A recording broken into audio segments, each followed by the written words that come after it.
recording. Okay, here we go. It begins in 3, 2, 1.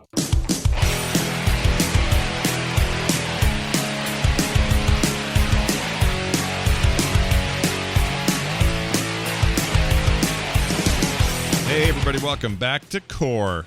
Yeah, that's right, you heard me. The Core podcast deals with all things video games, from the tip top of the corporate world that makes these things, all the way down to what the hell we played this week and why we thought it was cool. I'm Scott Johnson with Bo Schwartz and John Jagger once again. And before we get going, all three of us have plenty of Steam games, right? I don't know how big your libraries are, but Steam is a thing we've all embraced, right? It's not as big as yours, for sure. Yeah, not as big as yours, but definitely very big. Mine's embarrassingly large, and it's only because I get a lot of codes. Okay, everybody, I'm not weird. I just want to put that out there. I more get short games. Yeah, I get no codes, and mine's embarrassingly big. So maybe I am the worst. You one might be here. the worst. Yeah, actual games bought per entry could be higher for you. I don't know. Bo, what'd you say about the Chore Core? I do have a lot of those. I said the number of Chore Core games you have probably outnumbers the amount of games I have in my life. Oh my gosh, that is a scary thought. What would that say about me if that was true? It'd probably be a real realization. And I'll bet it's about. I bet that's only like. I've said 30. before, you're the number one Chore Core influencer out there, like in a niche market. I think if I was into Chore Core, I'd want to know what Scott thought about a game. Maybe I'm missing out on an opportunity on YouTube or something where I'm like your Chore Core expert.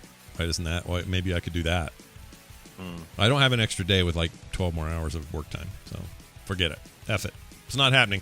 All right, so to my point, we all have Steam. We all use it. I found this website that I wanted to share called Steam250.com. I'd never heard of it before, but it's basically the top 250, the highest rated 250 games in the history of Steam. Best of 2021, most played. They also give you the worst games on Steam. So right now, if I look at best, and before I reverse this, best shows, let's see, Portal 2 at number one. Yeah, all time. This is forever all time. Now, keep in mind, some of these averages are very close. For example, the top two items have the exact same score, review score on Steam, which is 8.82, or what is that, 98%?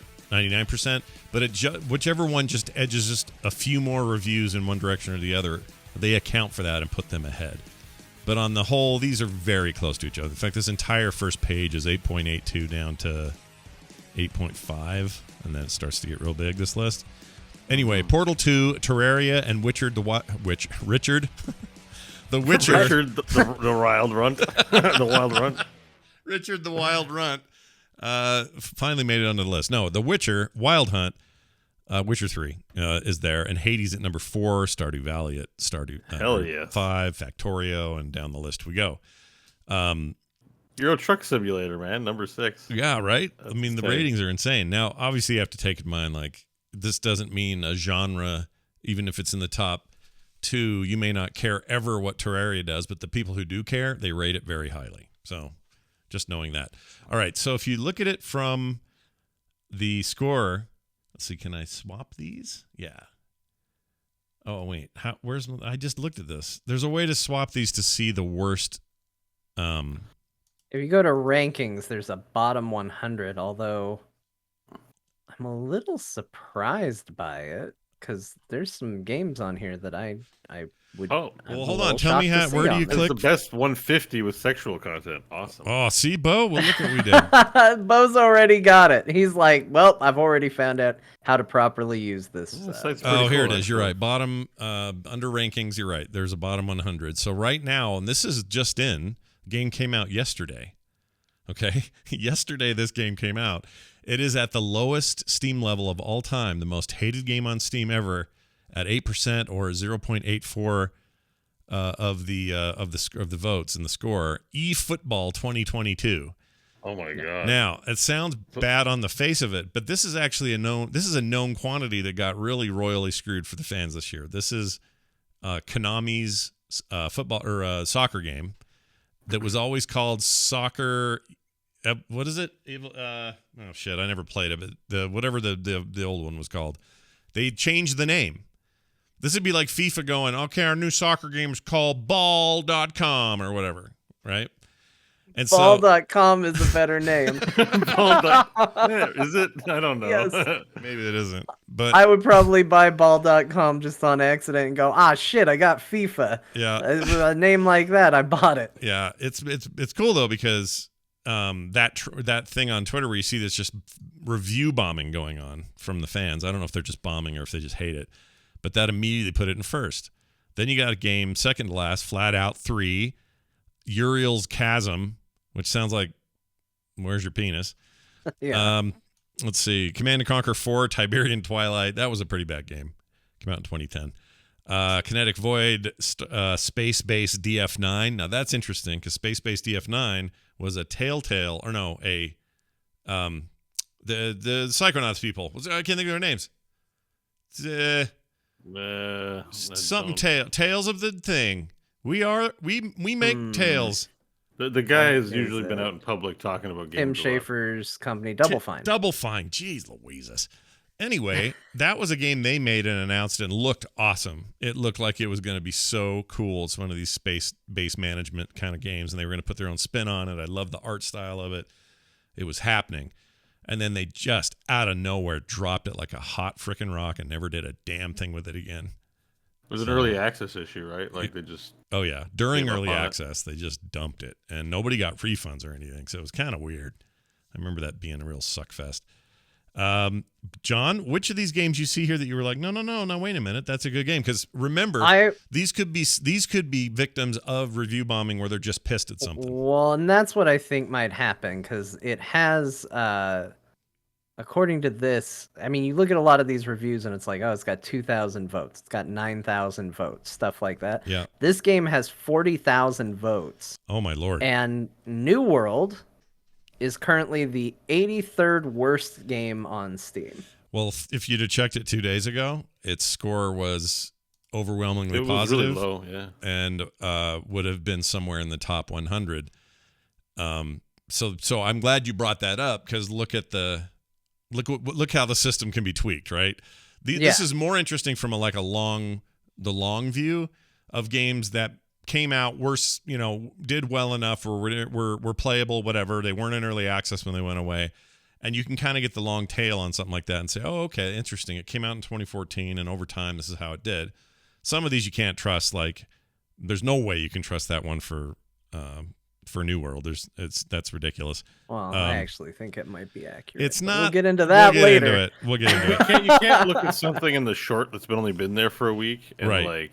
It's just not that possible. That could definitely change over time. It's the ones that have had their day in the sun. Like I'm sad to see Wolfenstein Youngblood. I haven't played it, but I'm surprised to see Wolfenstein Youngblood on there. That got kind of Empire of Sin looked kind of interesting, but I guess that also. Wolfenstein Youngblood also was a bit of a victim of review bombing. Not as bad, but I think the you're playing as the two daughters. I think it got a lot of. A lot of aggressive. Don't put girls in my Blazkowicz game. If there's any. Don't put girls in my Blazkowicz game. That's a great phrase. The NBA 2K games have always been in this top 100. I see 4 of them here in the top 40, 45, whatever it is. And it's a reminder, along with the soccer one, sports fans are already kind of crazy. Like, seriously, when they get pissed, they are really pissed, and they want to tell everyone how pissed they are, and the internet is perfect for those people. If you're a sports fan and superly actively back a team, well, these guys are almost worse because they're both sports fans and fans of franchises they think should be run in an exact way. Well, and also video game players. And I gamers would say in general. I would say all those categories prone to bouts of unbridled internet rage. Yeah, because all I know is I like the sports game here and there, and that last NBA 2K game is really a well-made basketball game. It's very good. What people are review bombing it for are, you took out a thing that no one notices but me, or the new franchise system sucks because it's pay to win because you guys are microtransactions. Like, none of it talks about the game. And I'm not saying those aren't valid criticisms, but there seems like there's a nexus of rabid sports fan, rabid video game fan. When the two cross over, get out the blanket and try to not have it hit you in the face is what I'm saying. Anyway. It just becomes the perfect storm. Yeah, which is what you want out of your sports video game hybrid.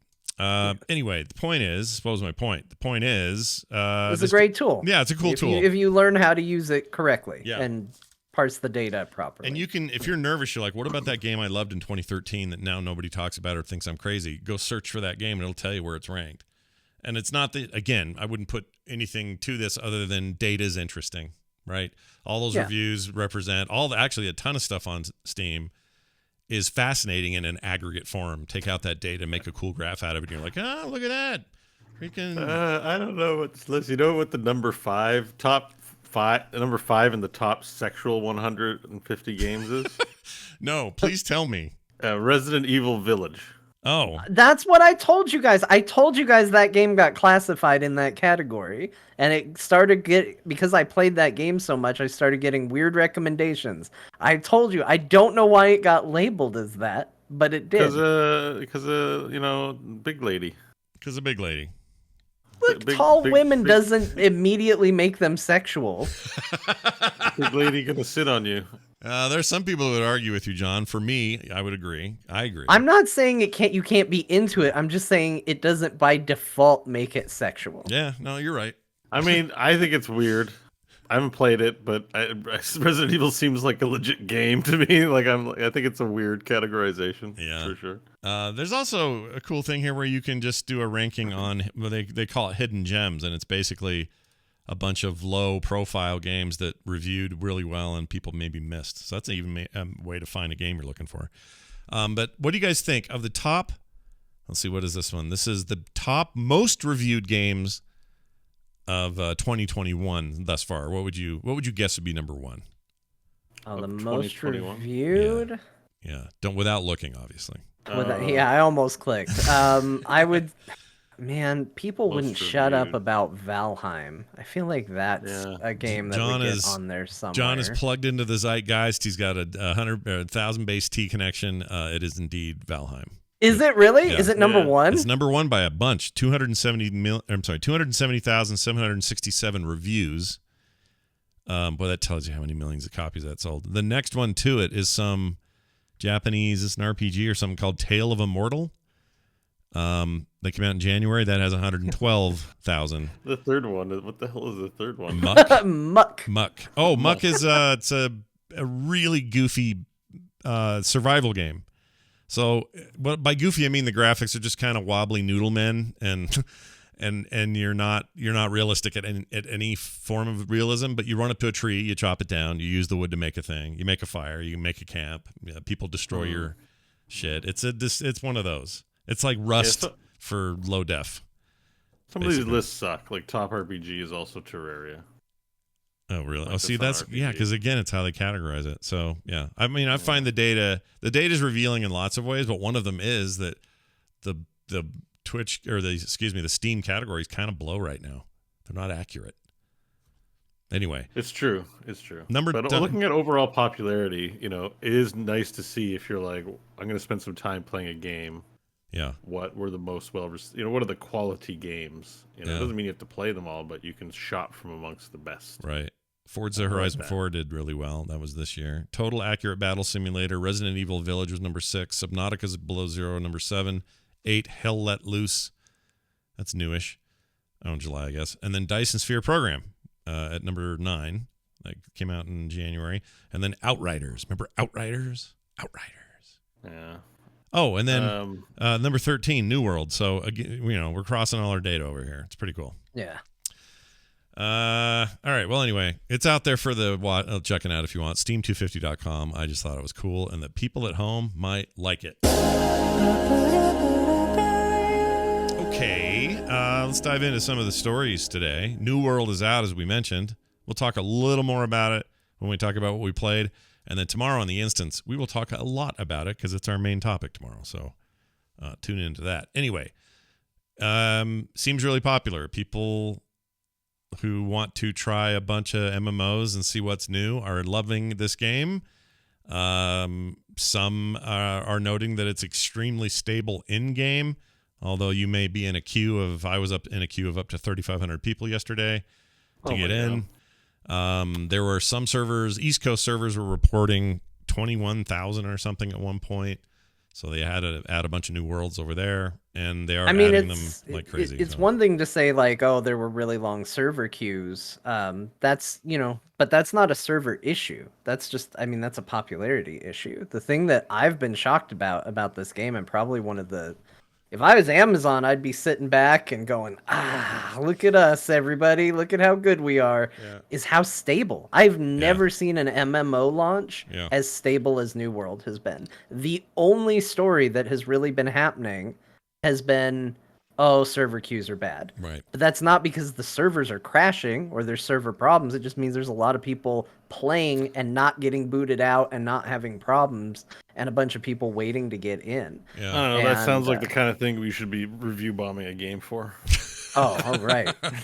We should. Let's do it. Let's get in there. How dare this MMO launch stable and I can't get in and play it. It is annoying. Most of those reviews you look at are not about the game. They're about queues. They're all review. They're all queue. Yeah, they're all pissed about the queues, and I get it. Queues suck. Nobody likes them. Yeah. When I was in there for 3,000 people, I just gave up. I was like, I'm not playing tonight. I'll try to find a non-peak hour, which I did a little of today. But even another time, I was like $4.99 or something in the queue. And I'm like, I'm not waiting for this. So that's an abuse of your review. Like, no one cares if you had to wait a long time to get into an MMO. Yeah.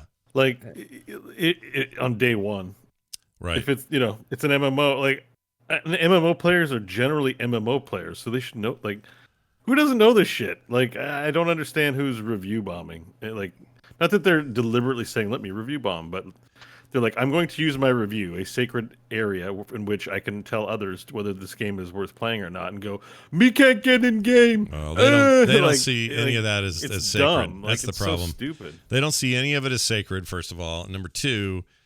And they should maybe. I think it's not sacred, but it's a form of your honor, right? It's a form of your expression of how you really feel about something, and we don't do very well with that as human beings when it comes to the internet.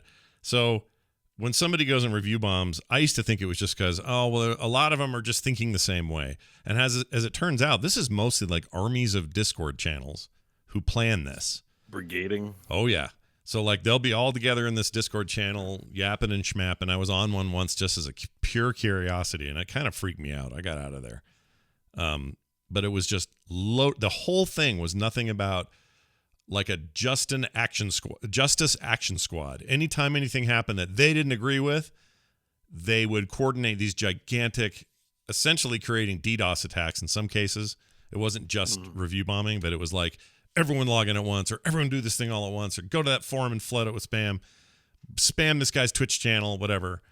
This is years ago, so that kind of thing today, you might even report it to Twitch because Twitch is trying to stop that stuff. But anyway, part of the whole hate raid thing and everything. But anyway, back to the point. What was my point? I had a point. The point was these places exist on the internet and they review. Yeah, I guess what I was going to say is it's not just a bunch of individuals that are thinking the way we just described. I think it's like armies of coordinated ding-dongs who have a lot of free time. And and the reason you'd say, well, why would they even do that? Young, immature, but also it's their club now. This is like that's their community. It's not. Yeah, it's their club and it's their thing. And we've seen evidence in the physical world of a lot of weird clubs going and protesting in weird ways in the past year. Like, even here in Ottawa, there's anti-vaxxers out there. I'm not going to get into that topic, but they decided to protest a hospital. Mm-hmm. Like everyone's like, why the hospital? Like, people need to go in there because they like get shot or might have like who's protesting? No decisions are made there. They're just helping people. Like, it's the stupidest thing in the universe. It's stupid, but part of me thinks they know that. Like, they know that they know that reasonable people like you are gonna get worked up about it, and I think that's why they do it. I think they know that I'm gonna get irritated. I'm worked up in the sense that it's so unbelievably stupid that I'm beside myself with how stupid they are. Like it's a hospital. Like, you're just having people get helped there. Like, there's no center of power in the hospital. It's like, I got a gunshot wound. Can I get in? No, we're protesting the hospital. Like, what is up with that? That's like, it's weird. So yes, I think we're all sort of aware that stupid can congregate now, thanks to the internet. Yeah. So, yeah. I didn't want to make it, and definitely don't want to make It's it sound stupid like it's to new, protest but a hospital. Like everywhere else is fine. It's just if someone gets hurt, we need that place. Yeah. You know what I mean? Like it's even smarter to protest at a church because they might have it say a thing on something or they might do a thing. Hospitals are literally there for the purposes to help people. Yeah. Yeah. That's it. Yep. Real weird. All kinds of people. They don't discriminate. If you're injured, they have the Hippocratic Oath. They take care of everyone. Yeah, they got to take care of everybody, including their sorry asses when they get sick and go in there too. So, yeah, one of the protesters fell over and got hurt. Yeah, they bring him on in. Yeah, bring him in. Right, like that's what I mean. It's just of all places. Like if there was a protest 250 website where it ranked the top places to protest, yeah, and the stupidest places to protest. The hospital is literally number one for stupidest places to protest, unless like Lord Sidious himself is ruling from his hospital bed somewhere. Yeah, like. There's no reason to protest at a hospital. What if Did it happen in the States? I thought it was just Canada. That's why we do shit like that all the time. I don't know. Assume anything stupid has happened here. Oh yeah, it's a real Canada, nightmare factory in America. Canada was a big deal. Like even there were people protesting the protest. Like and there's a picture I should share it with you where one guy's like, "This is a stupid place to protest." That's all. They're dressed up in a T-Rex outfit. And they're just like, "This is a dumb place to protest." Like it's not. We enshrine protesting. You should be able to do it, but the hospital is like number one. If you were part of that, you did a really stupid thing, and we all do stupid things. It's okay, but like, it was number one on the stupid list for that. I'm on a rant now. I'm sorry. No, it's okay. But what's the word for when they come to protest?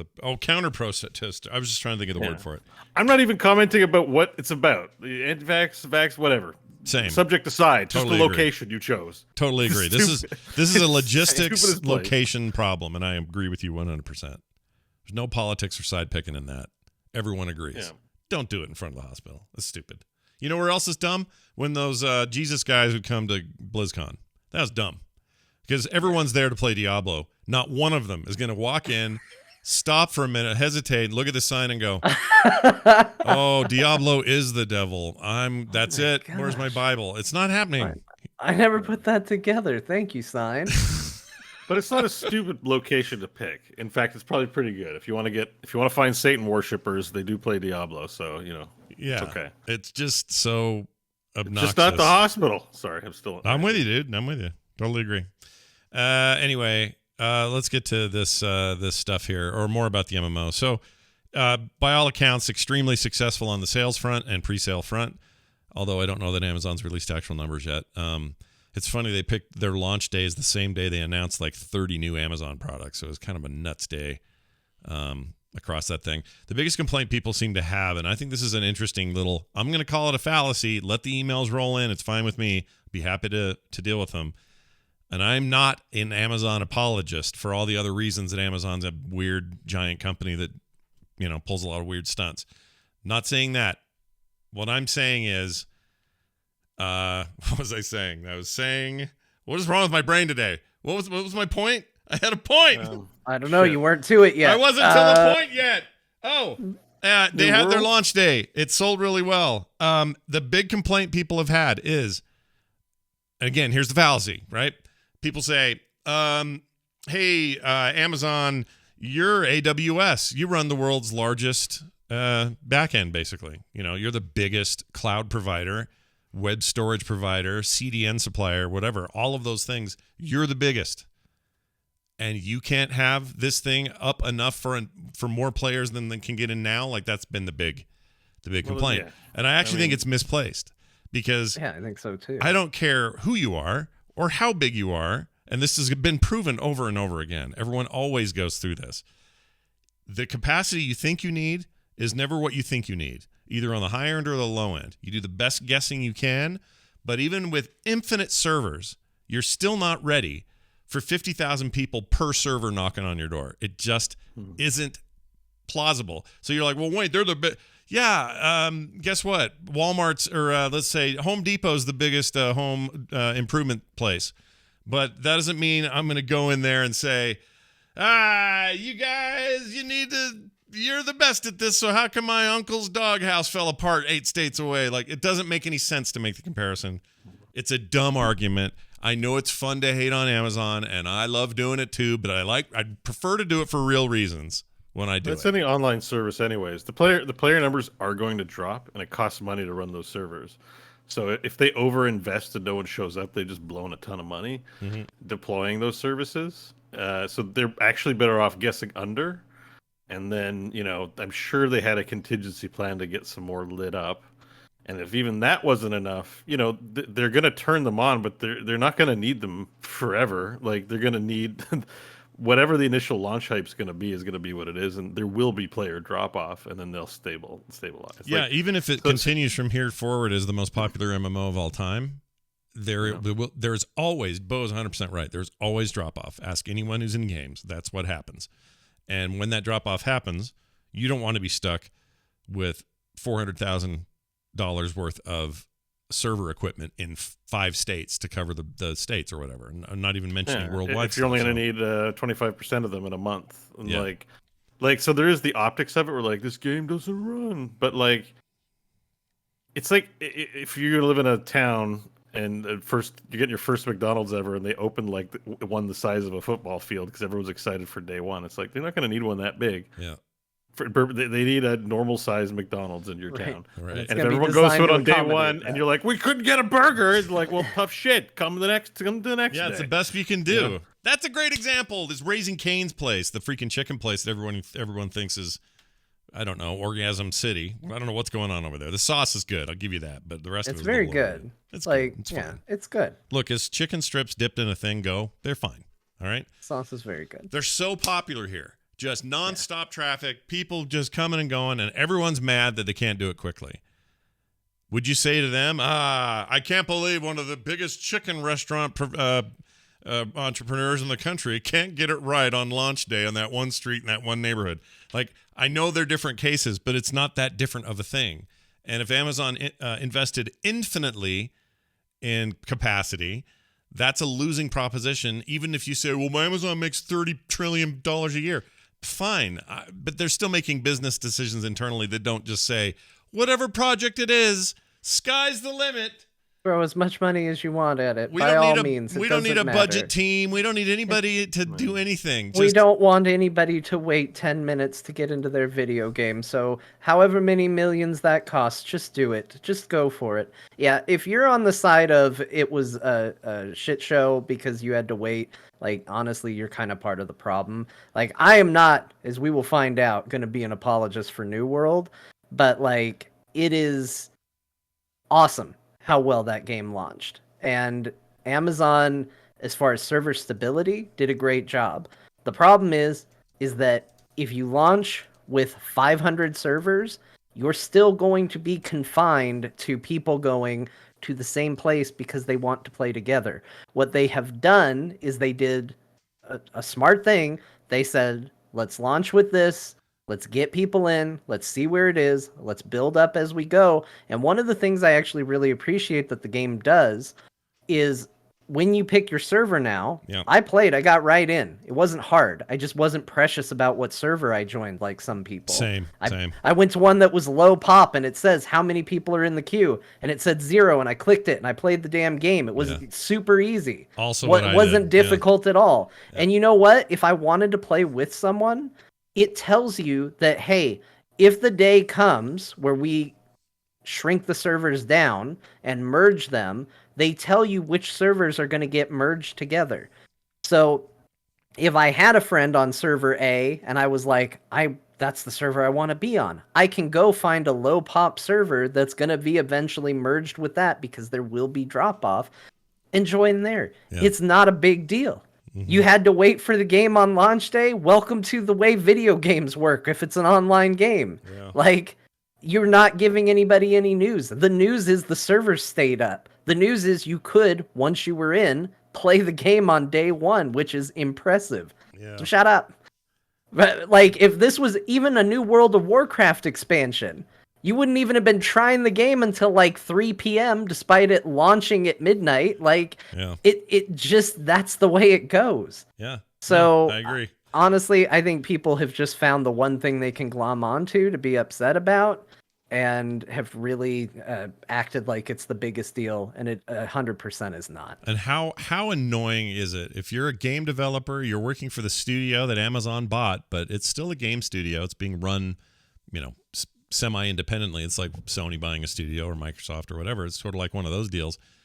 And whatever support structure or personnel they have there, all the complaints they're hearing is that their parent company is AWS. How can they not possibly have capacity? What a shitty thing to want to deal with every freaking minute of every workday. Like, how annoying is that? There are worse things in this life, but that's pretty freaking annoying. And I wouldn't want to be them. The other thing is, I just don't buy this. I've done enough in system stuff on the back end of things, on the front end of things. You work with engineers, you work with artists. Those are two different worlds.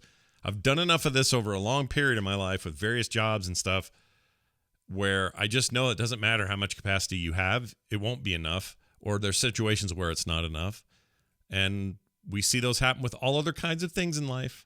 Hey, John, you want to go to that Green Day concert in Phoenix? Well, there's 26,000 tickets. Oh, we sold out. Sorry. You can get on a list for the next time they do their tour. That's like a queue. And it'll be fine. Who are you going to be mad at? Right. You know what I mean? It's the way the world works. Like, right.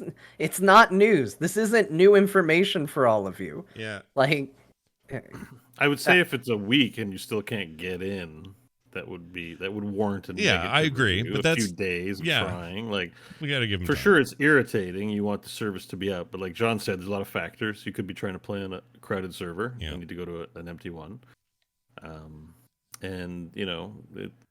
And while you're in it, that's the other thing. While you're in it, no disconnects. I've had none. I've played, 5 hours. No disconnects, no game-breaking bugs of any sort that I know of. I've even had weird bugs, like strange things happening early on. It's 100% been me and the game. And City, well, I don't know how my rig stacks up to others, but City's not been a lag problem for me. I'm not having lag anywhere. I'm having great performance on the game. I locked it at 60 because I didn't want to mess with the no-cap gods who, melted everybody's video card 6 months ago.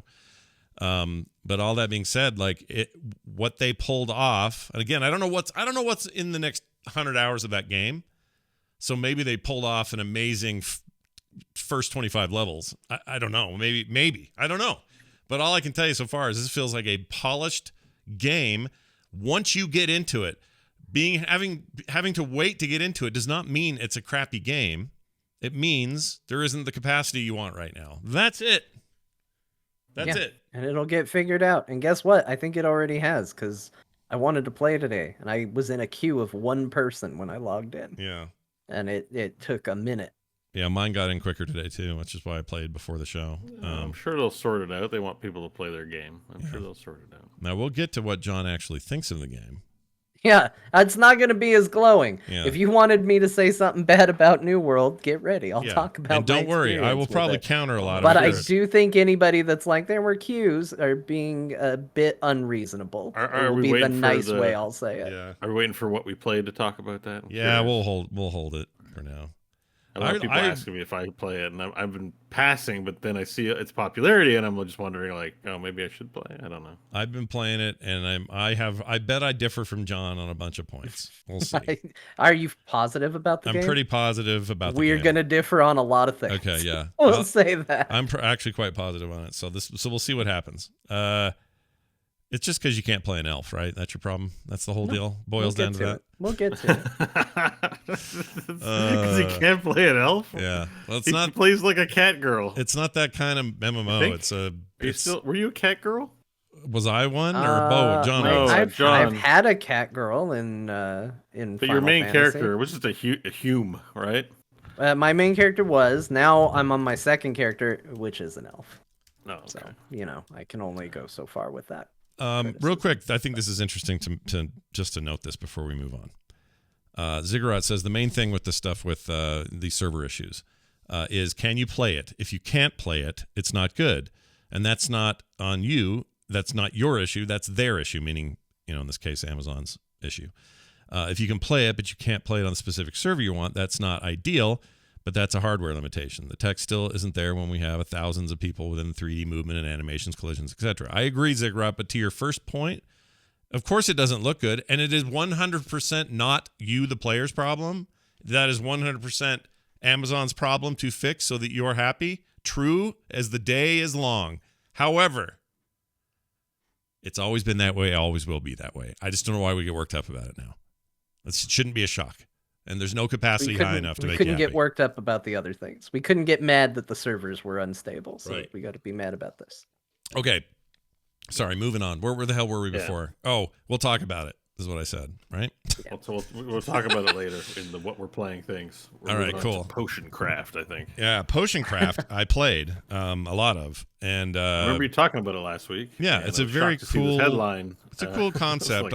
There's a lot of things I'm not frustrated. I'm confused about in the game that I just don't get my head. I can't quite get my head around the way this alchemy map's supposed to work, and I paid like super hard attention during the tutorial, and I just feel like I'm dumb. So I don't know what I'm doing wrong. But anyway, it sold 100,000 copies in 3 days. That's your chore core at work, Bo. Look at that.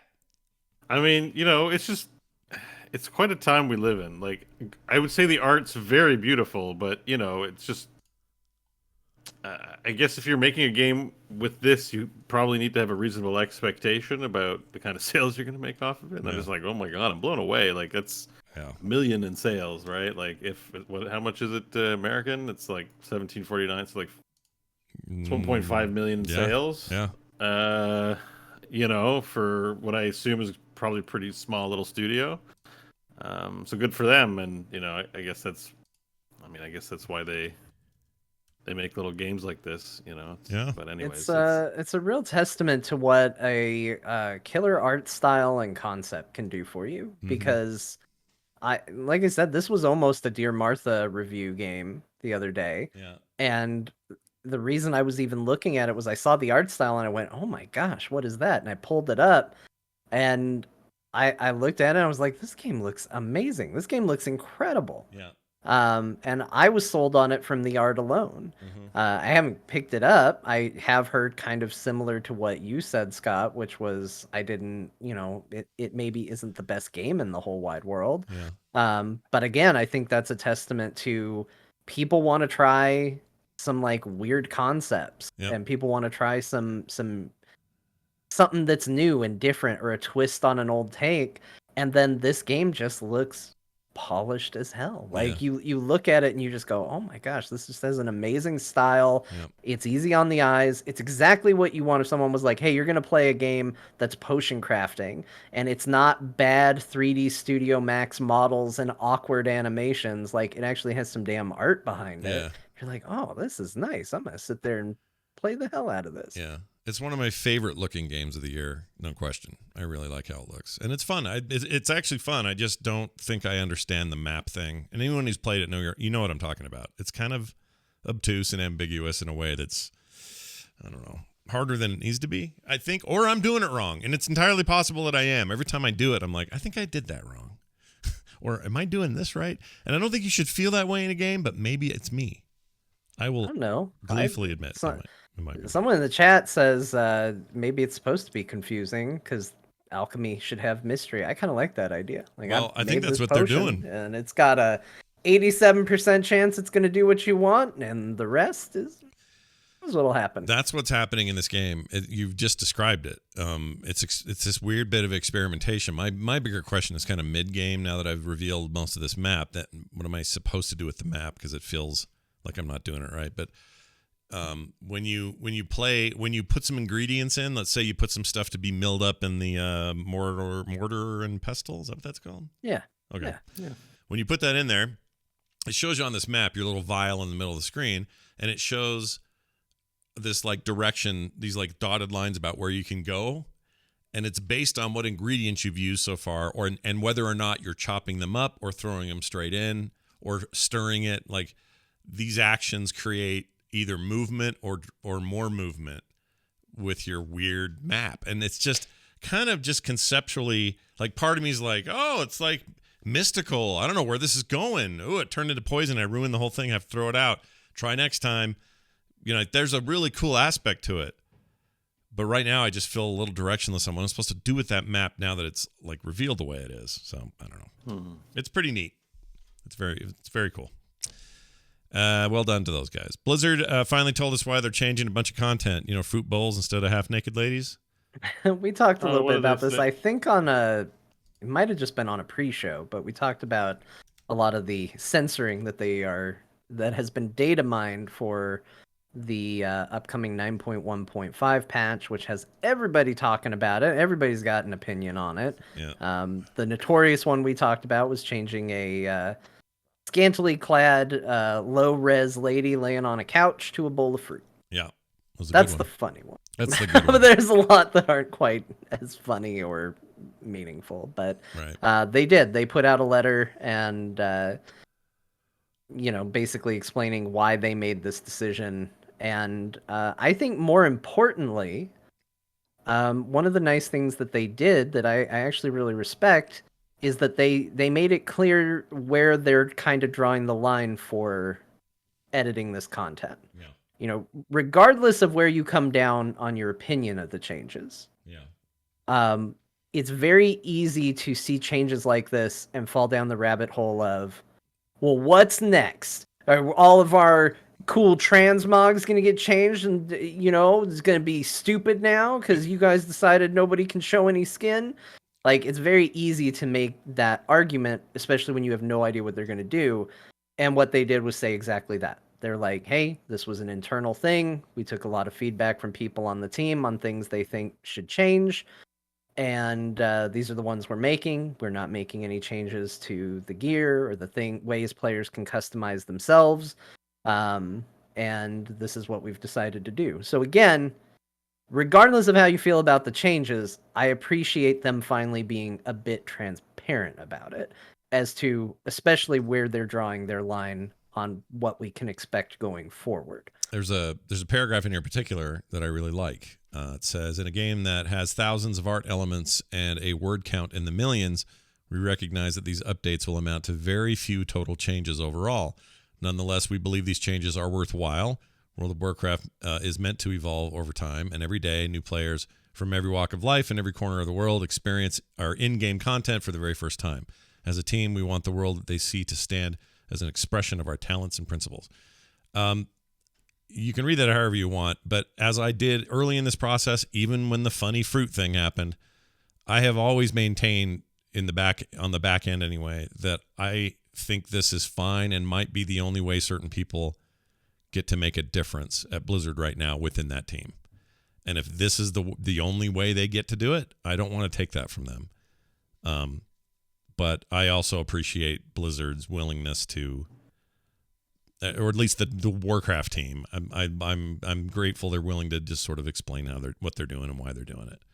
Despite the fact that, yeah, of course, on the larger scale, is this going to fix anything? Probably not. Not in the big, meaningful way. But let them have this is their one team getting to do their one thing. Let them it's tricky for me. I definitely understand that, and them putting this out, all but confirms that, internally there were definitely people that felt these were changes that need to be made. I personally feel like this, from my own personal take on this. Yeah. When you say we want to make internal changes, we as a company need to change. Calling out people who are doing things they shouldn't be doing. If somebody suggests content coming out that, isn't appropriate or makes people feel uncomfortable, talking about that, making sure it doesn't see the light of day, that's making a change for yourself and a change for the team. Sure. Once you decide to go back to a game that already exists, that's already out there, that people have already played and experienced, and change the content that already exists out there, you are not making a change for yourself. You are making a change for the players. Yeah. And I think it is fair for the players who are now getting their content changed to evaluate that without taking into consideration your feelings. And I know that's not going to be popular with a lot of people because you say, oh, but these people were in a bad situation and we got to respect what their struggles are and all that. I do. It's not going to sound like it because ultimately I'm going to say that's fine. But when you make that change for other people, you are deciding to make other people part of all of this. Does that make sense? Yeah, no, like you're not saying I'm making this change for me. You're not the only person playing World of Warcraft. Mm-hmm. you're now making that decision for everybody else. I get that, but I think you have to make a distinction with, at least at a base level, a distinction between a living, running, service-based game and just some game. You know what I mean? Like, does that give them any leeway compared to, I don't know, going back to Secret of Mana and adding 2 new sprites we didn't like or something like that? Well, to be clear, I think it's fine that they can make a change. Yeah. But I think it's also fine for everybody to say, here's my opinion on the changes, and not have to consider their feelings in doing it. Oh, well, nobody has to do that anyway. They don't, but the thing is everybody, that's where everybody goes. Yeah, I agree. When you go, I don't like the change. I think it's dumb to change a woman from a bowl of fruit. I actually kind of think it gives a negative connotation, ultimately, how I read it. And someone will always come out and go, well, you got to think about the dev that put that. No, I don't. I'm looking at the game and I'm looking at what you did, and I think it's stupid. Yeah. And like, there can be a whole good story, wonderful thing behind it, but that's not what's being presented to me as the player. What's being presented to me is, this is what it was, this is what it is, and I'm going to evaluate it as such. And ultimately on these changes, some have been positive, some have been negative. Like, I've thought some are really good. Like, getting rid of low res art for high res art, even if there's less boobs in it, like, I think that's pretty good. Yeah. Replacing a woman with a bowl of fruit is very funny. I don't know if it, again, sends the message you want it to, but it's very funny. Yeah. My wife and I got in a huge debate as to whether they changed an achievement that was called Bros Before Ho Ho Ho's. Yeah. And I was like, that's dumb. They didn't need to change that. And she goes, no, I think they should have. And I was like, okay, well, now we're going to have an argument, you and me. Yeah. And she convinced me I was wrong. And I was like, no, you know what? I see it. It's always a problem. You have to think about what you're sticking up for before you know.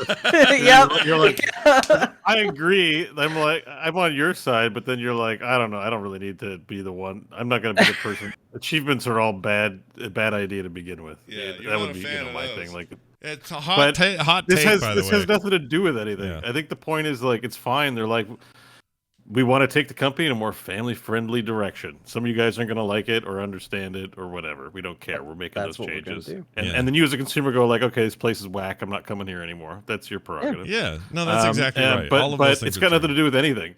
They're sexually harassing people. Stop sexually harassing people and fix your workplace. It has nothing to do with anything. This is a desperate attempt to try and control what's going on with them in the public eye. Maybe. See, this is where I disagree. I have to separate a little bit from that, because I get where you're coming from, but I don't know this for sure, but I don't know who does know this for sure, so that's why my mind's open about it.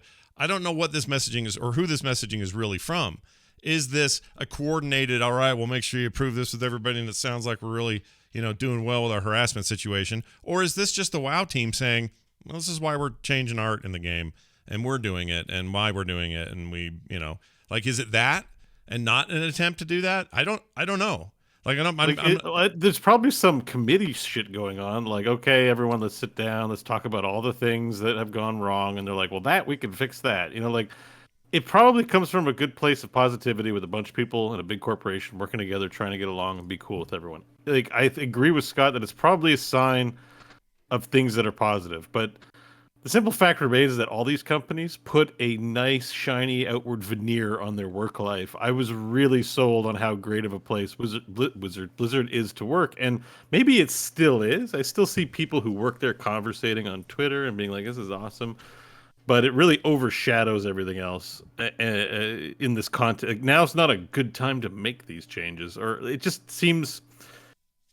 I don't think they could ever have. It's just that there's a big problem, and they have to deal with the big problem, and it's all part of sweep. Don't look over here kind of business, and nobody feels good seeing that. Right, but they're never gonna. There's no situation where they do this at a different time, and it will always be. It would. I mean, how about these devs that are big about getting up on a stage, tell us about their game? Why don't they get up on a stage? They have YouTube. They can make a YouTube account and tell us that they're sorry or what their experience has been like. All of a sudden, they're so quiet now, can't talk to the public anymore. Like, and I realized we live in a new age full of pressures that we've never had as individuals before to even expect to do these things. But I mean, that's the problem. The problem is very strictly in this silo, and response to the problem that is anything other than those things is going to be unsatisfactory. Because I think you're right, Scott. It's fine that they change direction and they make these changes if that's in line with their values. Right. No problem. Yeah. Right. Right. But you're right. It's not the point. It's just not the point. That's all you got. Like, we're arguing about one thing, and then you're bringing up art in the game. No one's complaining about art in the game right now. Like, well, it's not. All right. Not even the issue. So this is interesting. Oh yeah. See, tonight's the night of things I thought I had in my head, and now I can't remember them. What was I just gonna say? Is Blizzard did a thing, and it was gonna be cool, and I was gonna mention it, and I don't remember what it was. So now I'm not gonna do that, and just say, hey, if you're gonna do this, Blizzard, my only request is from a content creator.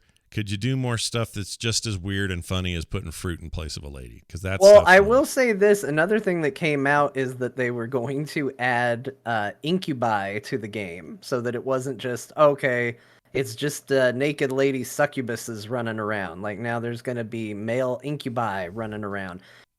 Like, that stuff's fine. Like, again, you can decide what to put in your game. And I think it's up to people. Like, we've gotten on this particular issue, we've gotten really overcomplicated. It has to turn into, like, it's either you lack 100% of your empathy because you're not considering each and every dev's potential story within the company, or you're a masculine asshole who, you're toxic and you just want to ruin everything. Like, it isn't an extreme. They made changes to the content in the video game. Yeah. Ask yourself how you feel about it and decide whether or not it's a game you can play because of that. And if it doesn't matter, then guess what? It doesn't matter, because, like Bo said, we're still in a world where the demands that the actual Blizzard employees put forth haven't been answered. They haven't even been addressed, no, at all. And by the way, somebody showed me the math on that $18 million or $118 million settlement for part of this. If you do the math based on the actual value or how much Blizzard has in cash or what their stock valuation, I can't remember one of those two. And then you do the math to take it down to, say, a median income of like $50,000 a year. That would be like the person making $50,000 a year paid $118 that year for this offense. Mm-hmm. Really, really small in the larger scheme of things. They're weathering out the storm, man. That's all this is. That's what they're doing. Battening You're right. down the circling the carts. Yeah. They're going to take a pounding for a while. They're going to do these little things to show that they're doing good. It's got nothing to do with anything. Like, we're spending a lot of time talking about it, but they have the anti-union people. Like, that long-term plan is what it looks like.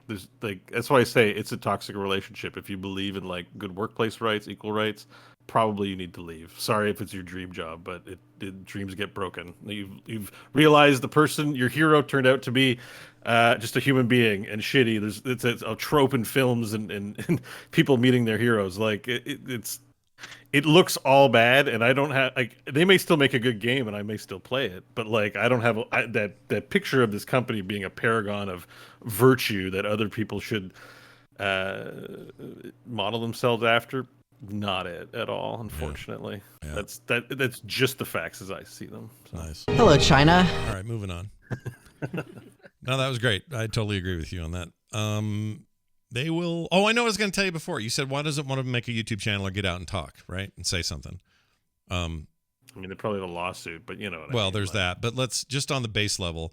I think part of it is these companies have a fleet of people dedicated to the PR department. Their whole job is to make everybody look great all the time. Yeah. And so just imagine that resistance. What do you do? Shut that whole department down and, 100 employees aren't even talking while you do your video? I mean, yeah, that's the problem. That's the problem, is that everyone can coordinate when it comes to selling their product. It's all fun and games when we're all doing positive things. And all of a sudden, shit gets challenging and everyone's like, ooh, culpability, get it away from me. Yeah. Whoever's holding the bag gets the, like, and it's normal. It's actually, I think, pretty normal company behavior. It's just that's not what Blizzard's been marketed as. And at some point, it did make that shift. As you can say, it's when Activision bought it. Maybe it was before then. At some point, a shift was made, but they were still advertising themselves as something. And I think there was different people who had different ideas of what Blizzard is. I think Chris Mitzen's Blizzard is a version of Blizzard that not everyone in that company shared with, obviously. Yeah. You know what I mean? Like that. because I still really like Chris Benson. I think he has a cool product and what he's doing. I've heard him on the interviews. Seems like a genuine human being. Hopefully he's not really involved in this stuff. Like, yes, you can blame leadership, but only so much. Like, people are responsible for their own actions. It's not a leader's fault if someone is doing something crappy. Maybe it's their fault that they didn't fire them, but like, there's a limit to how much you can throw on a person. Right. And I don't know. I think I watched a lot of that marketing, and I really felt like, oh, this is a really special place. And I think for some people it is a special place, and other people have ruined it within that whole thing. And that's my number one complaint about all of it, is that if you're gonna be a little rotten, fine, then be that, but don't. That this vision that we all had of Blizzard, that we were fed about Blizzard, and many of us glommed onto and believed, was that it was, the magical kingdom. It was some weird equivalent of perfection, and it's not that. It was never that, and it shouldn't have been propped up as that. And part of it's our fault for continuing to support it, because then their job is to turn around and keep the facade going, and then now here we are going, well, we didn't know. That's the betrayal that we felt. That's why we felt betrayed. We had an idea of what that company was about, which is about making games, not about it being a 24/7 frat party. Yeah. But I mean, I think a part of not allowing that to happen again, because I see it in the chat room, and I see it in discussion, I see it from, content creators and stuff like that, is, part of not getting back to that place is approaching their actions, their decisions with some level of skepticism, to not necessarily always take it at face value. And so, like I said, I thought the post that they did was very nice. It said some things that I was glad that they addressed and brought up. Like I said, setting what they feel is a pretty decently clear line on what they feel could be changed and what they feel won't be changed. Like, that's all stuff I can appreciate. I don't think it's a bad thing to look at it with a degree of skepticism. And I think anybody that takes a press release that Blizzard puts out and goes, well, no, that's 100% what happened, and that's it, and that's perfect, and we don't need to question it whatsoever, that is adhering to what we used to do with Blizzard. Because that's exactly what we assumed in the past, was that everything it was on the face value was exactly what it is, and there's no reason to not question it whatsoever. And then we all had the rug pulled out from under us. I don't think there's any harm in, you don't have to be a dick about it, but maintaining some level of skepticism. Yeah, I agree. And we, by the way, so if you're listening to this going, oh, I'm so sick of the Blizzard stuff, it'll get touched on once in a while. That's just the way it is. You can't take all that blood out of us. I mean, I'm looking forward to Diablo 4 still. I'm probably playing it. Like, I'm not going to be evangelized, that I'm going to avoid playing that. I'm still excited for Diablo. And you're just going to stop treating the company who made it like some sort of they're gonna, I mean, hopefully they're making enough changes that people have a good job there. Yeah. And they make games, and they have a good job there, and I'm not worried about it. And but it's not going to be like a, we're not going to evangelize them anymore. They don't have that spot in our hearts. That's all. Yeah. And really, honestly, by 2052, we'll have all forgotten everything. So when that game finally comes out, we'll be ready for it. 2052, Jesus Christ! No, it'll be eating healthy. if I have a stop eating tacos. I'm gonna say 2023 is my guess for that game. Summer. We might not even remember our own names, let alone any controversies that might have happened around the games that we're wanting to play. That's a good point. We'll see. Hopefully, when is that? It'll be interesting. Like being part of the geriatric generation of gamers, like in the 80s and 90s. Like. What the marketing for games for people in their 80s or 90s is going to be like when we have a world full of very, a gamer literate age group at that age group. You know what I mean? Like, here's changing your Depends 2019 simulator or whatever. We're like, this game is awesome. I really hope it isn't that, but the video game controller equivalent of the jitterbug phone. Hey, we made a video game controller with big enough buttons that even grandpa can use. It's great for me. Like, retirement homes would be so different, because like a lot of people at that age still aren't really video game players, so they're really bored in the retirement homes. But we can have a bunch of people and be like, I'm gonna play Super Nintendo. Like, they're gonna be fights over who gets to play Super Nintendo on the main TV, or someone beats someone else at Street Fighter. and they're hitting each other with their canes and stuff in like 20 years. I think 20, 30 years maybe. Yeah. Retirement homes are going to be off the chain. Oh, they're going to be amazing. The next 20. I'm going to start investing now and open one up. It's got nothing. Get ready to open the doors for that video game generation. That's going to, get the Gen X and after retirement homes. Yeah. Man, old people are going to beg for their kids to put them in homes. We can have LAN parties. Like there'll be retirement homes with like full LAN party areas. They'll be like, oh, sweet, we're finally playing World of Warcraft together, me and the boys. I actually legit think you might be right about that. Like, we're going to find the fun there. Retirement homes are going to be awesome, dude, for our generation. They're going to be like, just give them video games. They'll shut up. Yeah. I love that. I love that idea. Never really thought of it that way. By the way, I looked it up, and it will be for 2046 to be here. That's going to be 4,000 weeks from. Wait, is that right? Oh, never mind. This website sucks. It doesn't tell me the actual years, but it does weeks. Oh, you don't want to read these numbers. They'll make you feel bad. We're all going to die. That's the bottom line here. But I'm telling you, I think we need to get in on this like old nerdcore stuff. You know, be the first person to make a cane that's also a lightsaber. Yep. You know, so you press a button on your cane and it goes down into the ground. Yep. Like, awesome. You're going to get a bunch of old nerdy people that want that real bad. That's true. I think there's a market coming. It's not here yet. Well, you can make the premier retirement home. If you start planning now, it's a business idea. You can make a premier destination retirement home full of land, land based, like computer based, like a little esports arena, so that there can be like an esports competition and Super Nintendos and consoles in every room, and theater room just showing old cool action movies. We'll need to invent a type of energy drink that doesn't, harm older people, like whatever that's gonna look like. What would you call it? Just tastes like it. It's just Pepsi. Is it just Pepsi? But you patent it as energy, Gotcha. and they're like, oh yeah, caffeine-free Pepsi. Yeah. So wait a minute. What would you call? Let's think about it for a second. If you had to make an energy drink for old people, but the goal was to mellow them out, or to, I don't know what it was. Well, it just needs to be safe, right? Like I assume if you give an elder person like in their 80s or 90s a monster drink, they'll have a heart attack and die. Like, I don't know. Like, maybe, yeah. I don't mean that in a mean way. Like, as you get older, like, you got to be careful about what you eat. Like, you can't have your heart going 150 BPM from a drink. So, like, You're right.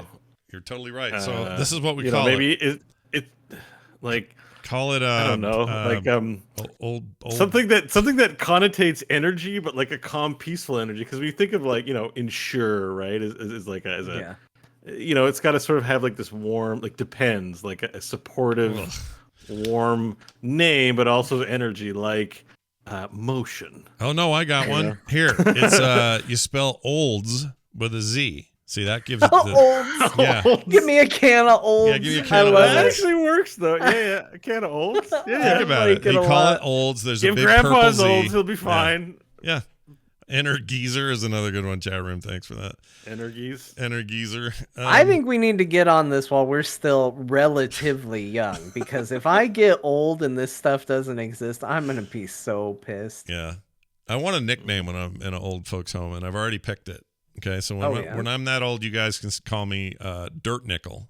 So whenever you see me, it'll be instead of hey Scott or hey Mr. Johnson, it's old Dirt Nickel's here. Let's play poker or whatever. That's what I want. Nurse, old Dirt Nickel's hogging the Super Nintendo again. He won't. It's my turn to play Chrono Trigger.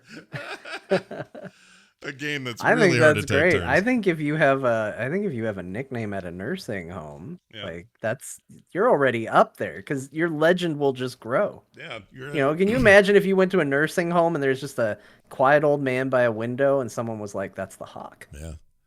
Be like, the Hawk, right? Why would they call you Dirt Nickel? Like, he's seen something. How would you earn the Dirt Nickel name? Like, obviously, you put a nickel somewhere. That's a really good question. Great. Yeah, I'd have to tell a story about that time I found a dirty nickel in the urinal or something, and then all the old guys there will go, "Oh, we should call you Dirt Nickel," and then I'll kind of grin, going, "That's right, you will," because that was the plan. Urinal might be more piss nickel. We want to avoid piss nickel. Piss nickel.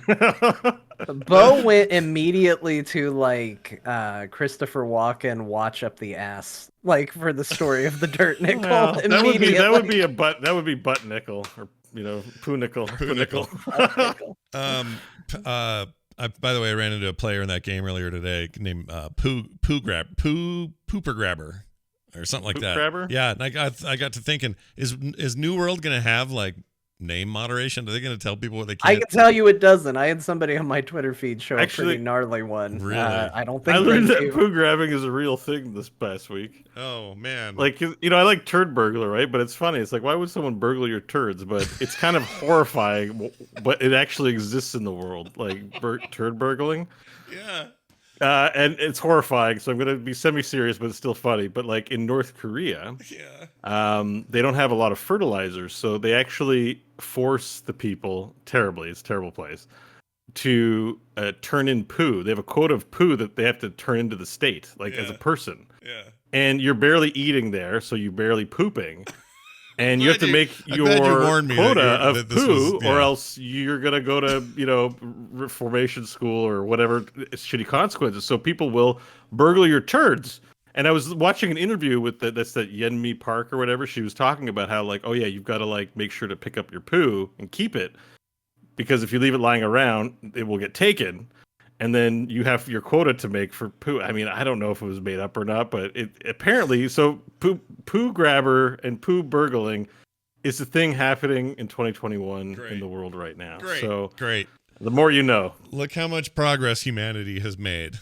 We're poo. Man. I mean, it's horrible. It's horrible. If I could monetize my poo, I'd be so rich. Oh, dude, you'd have to pay for us. Yeah.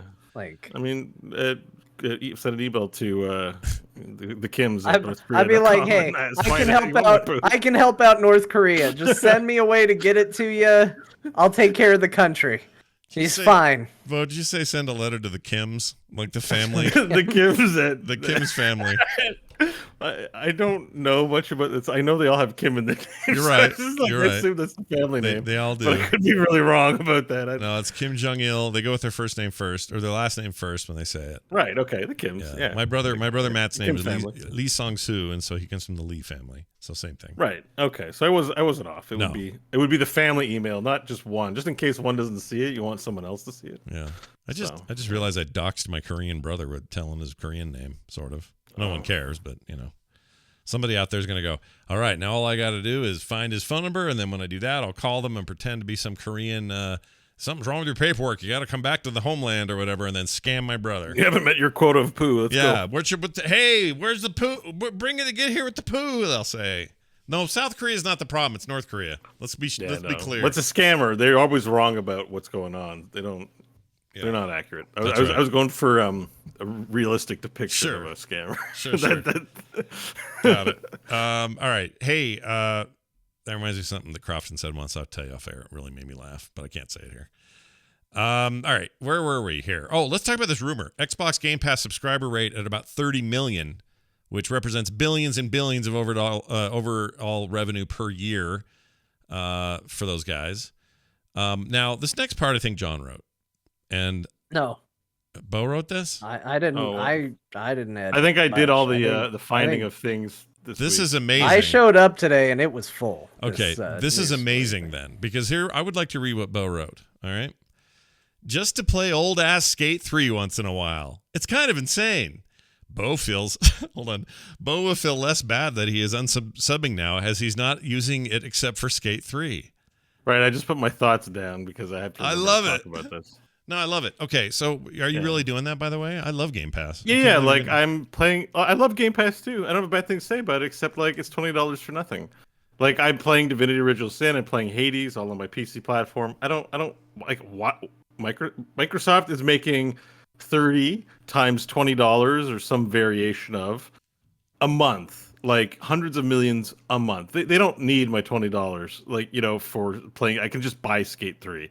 Like, because usually my Xbox, I'll watch some TV with it, and I'll play some Skate 3 on my TV, but I'm not a bit, I just bought a Nintendo Switch. I've been playing Pokemon Unite a while. Like, I'm not using it, but I keep it just in case I want the stuff on there. But the games I'm playing are not the games on Game Pass. So I'm like, why do I have this? Which is my whole problem now with subs in 2021 is there's 500 different sub things, and you order them all because maybe you want to watch a thing or maybe just in case you want to have it. But I'm like, I'm giving out all this revenue. I'm like, do people no, do that? Thank you, companies. I won't sub to anything I'm not using. I never will. So, that's what I do right now. But that's why I'm going to be unsubbing Game Pass because I'm like, if you're not using it, you shouldn't use it. Yeah. So like, in Skate 3 is fun, but I'm at the point where I'm like, okay, it's been 2 months. It's $40. I could have just bought Skate 3 if I really wanted to play it that bad. Like Skate 3 is like my, 30 minutes before bed, like thumb candy kind of game. I just like skateboarding. Yeah, it's great. Nothing wrong with Skate 3. So. Skate 4 better be as good as Skate 3. I'm actually kind of looking forward to Skate 4. Yeah. Because Skate 3, I think the controls are pretty decent. I haven't tried any of the other ones, but I'm actually, how you're on a short core. I'm mildly going into a skate core direction of trying all the skateboard games. Did you play the Tony Hawk 1 and 2 remake thing? No, I hate the Tony Hawk series. They're great games, but there's I like Skate because it's more of a simulator of the real tricks. Like it's still ridiculous, but like it's way more simulator of what people actually do. Tony Hawk's like an arcade game. It's like I do a kickflip across the Empire State Building to manual down, the subway rail into Boston, and then It's just like it's so ridiculous. It's not that much fun. Okay, let me ask you a question that makes it seem like I just ignored everything you just said. Did you play the skateboarding bird game? No, same reason. Same reason. Where I'm like, no, it's not. This is like a someone having a laugh. It doesn't appeal to me because I skateboarded for like 10 years as a kid. Like I was watching old skateboard videos even the other day, like back from the 90s. I was like, oh man, I remember loving these videos. So like I'm like into skateboarding, so the crazy fun factor video games for skateboarding don't appeal to me that much because I'm like, this isn't skateboarding. This is just some other shit. The kind of player you are, to get us back to the point here, I think this is a great idea that you should unsub if you're not using it. Because the way I see you, the way you play, I mean, you tend to, if you commit, and you stay through it and you play the hell out of whatever it is. That's what every time I've ever seen you play a game, that's how you do it. And you return to old favorites like Original Sin 2 and stuff here and there, but for the most part, you dig down and you clear it out and you get every one of those damn achievements and you're just like, you master the game. For players like me, I assume there's a lot of me because there seems to be 30 million of us. I'm one of those subs. But I like to go on there every day and go, oh, they had 3 games in like 2 days, and then there was 3 more the week before that. Like there's 6 games this week or something. Effectively, I can't wait to see what this is. What's this weird little indie thing I never heard of? Or that Code. It's a new Japanese RPG everyone's loving. Not Code Vein, or is it Code Vein? Milty Fighter. No, that's a fighter game. Code Vein, maybe. They showed the City 3, and then. You're talking about an MMO, a Japanese MMO? No, JRPG, like a. There was Tales of Arise Ascending? That came out. Yeah, Asteria. Asteria Ascending? No. What am I thinking of? Chat room. A new JRPG. Is it out on Steam or just Xbox? Steam? Yes, it's on Steam as well. Why do I think it's Code Vein? Maybe it is Code Vein. That came out in September. Code Vein. That might be it. Damn it, I don't remember. No, chat room's not helping. Oh, Scarlet Nexus. It's nothing like that name. Scarlet Nexus. Oh, Scarlet Nexus is great. I played the demo for that. Yeah, that just hit Game Pass like today. So my point is like... Oh, it's on Game Pass? Yeah. Are you kidding? No. See, this is what I hate about Game Pass. It's like, not unsubbing. I thought about buying that. No, I might not. Like, I was strongly... I'm like, I'm going to drop $80 for this game. It's cool, but like... Yeah. I can't. I don't know if I'll... like. And that, if I would have dropped $80, I'd be pissed right now. Yeah, of course you would be. And this is what I understand this. What I would do is I would just unsub until you see something you want, because you'll never get dinged. Because if you go 3 months without using it, great, you didn't pay for those 3 months. If you popped in and only played a game for a week and then unsubbed and leave it a week later, so I'm getting back in, then just said don't cancel when the normal cancellation. They might have found a game that makes me not unsub. I'm actually curious. Like I played Scarlet Nexus and it's kind of enjoyable. So I've heard it's great. I think I'm gonna play it because it seems more down my street than. It's just production value wise is cool. Like when you cast abilities, they have little animation. Like there's like a little cartoon that comes up and it goes, "I will attack." Like it's just and then they attack. Oh, it's pretty great actually. Roman Pa in the chat says Scarlet Nexus is great. Well, that's all that's all I needed to hear. Wow. All right. But all I have to say that with that amount of revenue, they'll be able to like. I always just wonder. I'm like, are they just getting a little bit of money and it's not worth it? I'm like, oh no, clearly anyone. This is a. Yeah. If you get a game signed to Game Pass, you're like sweet. Like you're gonna get a nice big fat check from that. It is a massive, considering how much money is brought in a month. Even at this stage, I mean, maybe not in the larger Microsoft view. I don't know, but 100% that is a new value for them and a profitable venture. It's kind of free money for Microsoft, right? Okay, we'll put your game on our thing and we'll give you some cash. Yeah, and they run their own servers. A bunch of other cash. Like, I don't know, man. Yeah, they run their own servers. All of this is theirs. I played the game. I'll talk later about the game I played this week. It's one I mentioned last week that I really want to thumbs up this week. But I played it over a freaking browser. Played it over a Brave browser with a controller while I sat in the worst meeting presentation I've been in months. And I played that game as if I was sitting in front of the TV. It was xCloud, and it was through a Mac. I mean, I feel like I'm living in I live in space. It's crazy. So anyway, there's that. Hold on a minute. Ziggurat says this new Lemnis Gate is the idea of a turn-based real-time strategy. There's no such wait. Turn-based is the opposite. It's a turn-based combat strategy FPS taking place in a time loop. That's okay. How it's self-described. Turn-based combat strategy, and then it's a first-person shooter. So I just don't know if you can call it turn-based real-time. Because I don't know. I think you meant to say first-person shooter. No. Oh, well, wasn't that Rise of Nations game like a turn-based real-time? Rise of Nations. Why can't I think of what that is? I don't know. I think it was turn-based real-time. Shut up. I've never even heard that term until he said that today, but he says that's how they're marketing it. So I think you execute your moves in real time, but it's like a turn thing. Yeah. I don't know. Yeah, I was looking at reviews for the Dear Martha on that game, and I saw a lot of it's like Overwatch, except you're your entire team, and somehow, despite the entire team being you still hate your team. Like that's what people were saying about it. Huh. So I don't know how that translates, but it sounds like you kind of play everybody on a squad somehow. Yeah, there's like a time manipulation sort of thing going on. It seems interesting. And it's on Game Pass, so we can all try it. Actually, I have a Steam code I need to probably cash out as well, but it looks like that could be interesting. But what I'm saying is it sounds like a mix of both. Interesting. The review I read was interesting. So, if you're not good at headshots, like aiming, like in a traditional PvP game, you can big brain them by beating them with strategy moves. Yeah. And vice versa, I guess. So, I don't know. Yeah. Well, you know what was kind of real-time turn-based was Solaris. If I had to think of a game where I felt like I was doing things in real time, but also taking turns, if you know what I mean. It wasn't a true 4X like Civilization where, or even the other ones, can't think of the other ones, outer space, whatever the hell it was called. Oh, you're talking about Stellaris. Yeah, Stellaris. That's like turn-based real time, right? It's real time. It's just a real time game with pause. Okay, so it's not. I can't remember if it had an end turn button. Maybe it didn't. Maybe I'm thinking of it wrong. That game's hard to quantify because it scratches those 4X itches, but it's sort of a real time. I think it's real time with pause game. Yeah. Well, anyway. Yeah, but it feels like those turn games essentially. I'll play Lemnis Gate, even though I hate the name. Okay. Yeah, I don't like it sounds like birth control. Yeah. Is your Lemnis Gate? When's the last time you put your Lemnis Gate in, honey?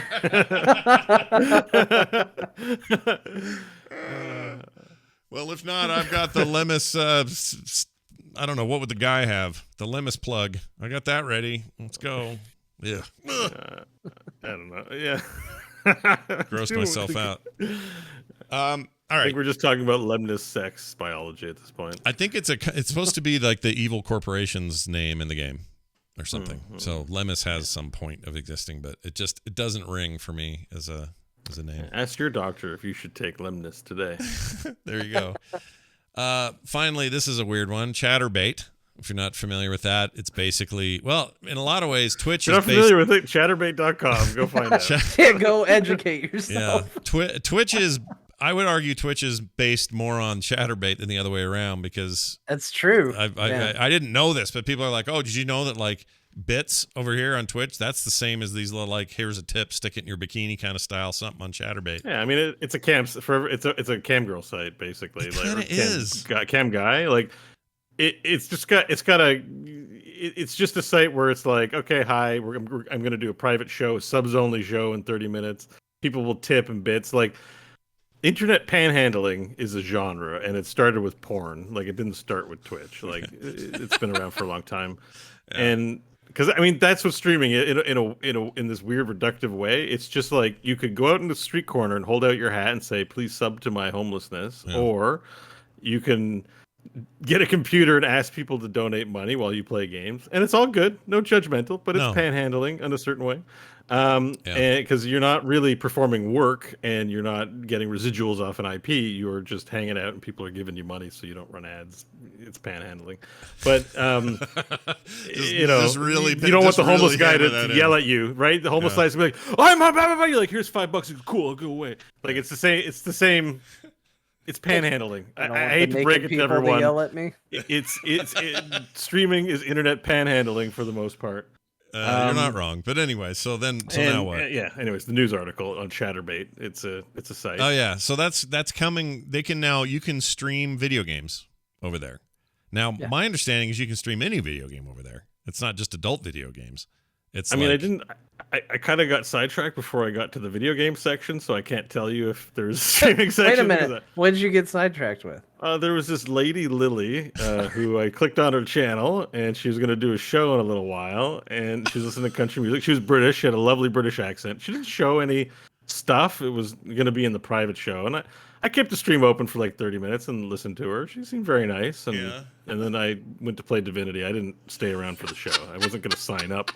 I wasn't going to sign up for an account or anything. That's a lot of money Canadian. You can't do that. But I did some research on what the site was like. But I mean, it's a campsite. If you've been to one, you've been to 100. Like they've been around for decades now, and that's all it is. But what was interesting about this is that, like, if I buy Subverse, I can't stream that on Twitch for my tens of viewers. I need to go someplace that's going to be comfortable, and maybe ChatterBait is the place to watch me stream the Subverse gameplay. Subverse or whatever game. If you wanted to, it can be any game. It doesn't even have to be an adult game. You want to play Call of Duty? Watch naked people play Call of Duty? Right. Yeah. You want to play? They might not even be naked. I don't know. They might not. Right. They might be fully dressed. You never know. I don't think I'm gonna want to stream there. Everyone's just gonna want me to take my boobs out, and it's not gonna be fun chat interaction. I'm sure. But, I'm gonna just revolutionize the opposite. I'm gonna start the stream totally naked, and people can donate for me to put the clothes back on.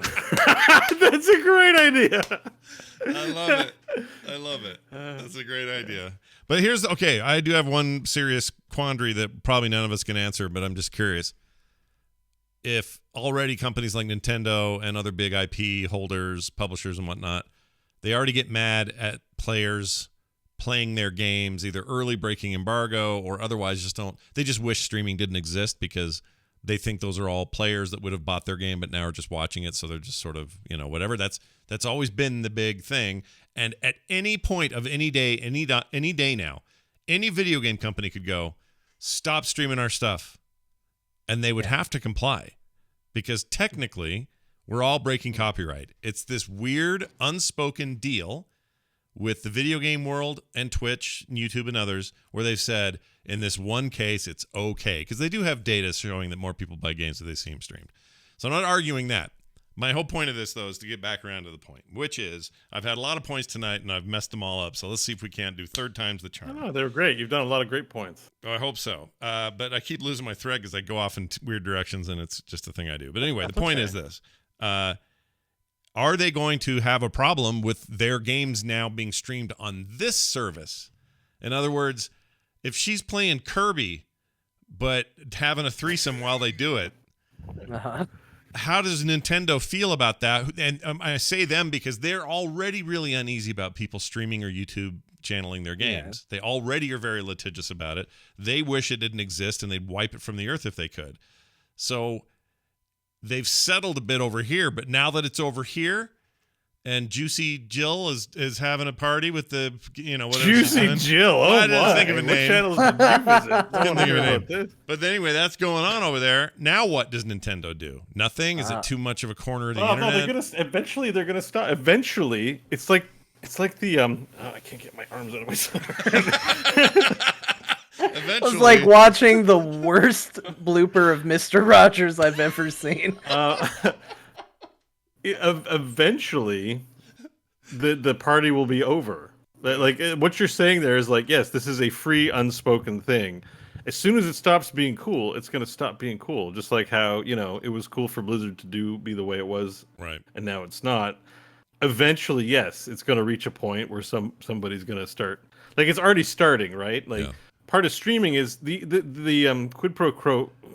Whatever you say, I don't even know if that's the right term.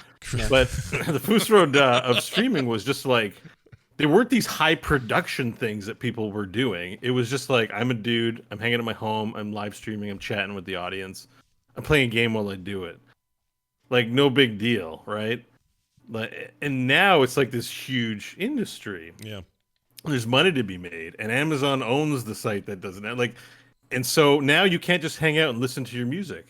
Yeah, like the porn site at the chat. Nobody's looking to do DMC takedowns at ChatterBait. People listen to all kinds of music on those cam sites as well, right? While they're doing the things, and they're not paying the royalties. Because they got a crack team of lawyers that always go, "How do you know if you weren't on the site?" And then everybody goes, "I wasn't on the site. I heard from a friend." And they go, "Well, you can't come after us based on the word of your friend." They go, "We're just gonna leave it alone. We're gonna walk away." Yeah, I mean, they just go after the big dogs in the room to set examples to scare the rest, right? So like we already can't now hang out on a stream and listen to music. Yeah. And listen to stuff, which is if I was just hanging out, not trying to think about maximizing my subs or my follower count. Like I'm just a person, I'm hanging out, listening to my music, I'm playing some games, I'm having some laughs with my listeners. Like that's, it's slowly all getting ruined is what I'm trying to say. And because of legitimate issues like intellectual property is something that does need to be respected because those people's rights do need to be protected and we can't, It makes sense why it's happening that way, but I mean, I would okay. Here's what I'd say: as long as it still sells games to have games streaming, because they do. Ask Among Us, ask Fortnite, ask any of these mega successful games how they got there and how they became so successful. 100% of the time, massive streamer exposure. Yeah, so it makes money, and not just in those games, little weird stuff I play. People are like, I would never known about that until I saw you playing it. Now I've downloaded it, and it's my favorite game of the year. Like this happens all the time, even with small streamers, middle streamers, big streamers. Until that stops being money maker, meaning until it stops selling consoles and copies of games and whatever, because your favorite streamer is playing this game you now have to have. This will go on in perpetuity until that day.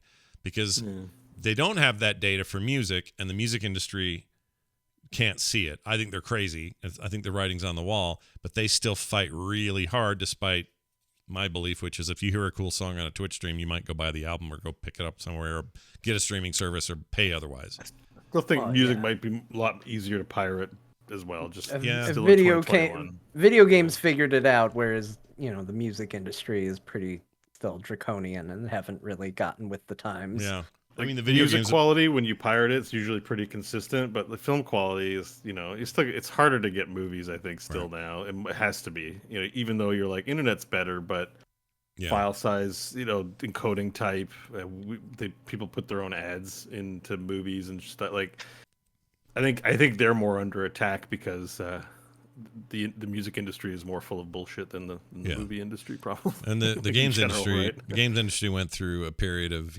piracy worry and all that stuff, and in some ways things like Steam made that go away because now it's all sort of controlled and just sort of the App Store model that was happening with Apple and other places kind of bled everywhere. Steam's one of those.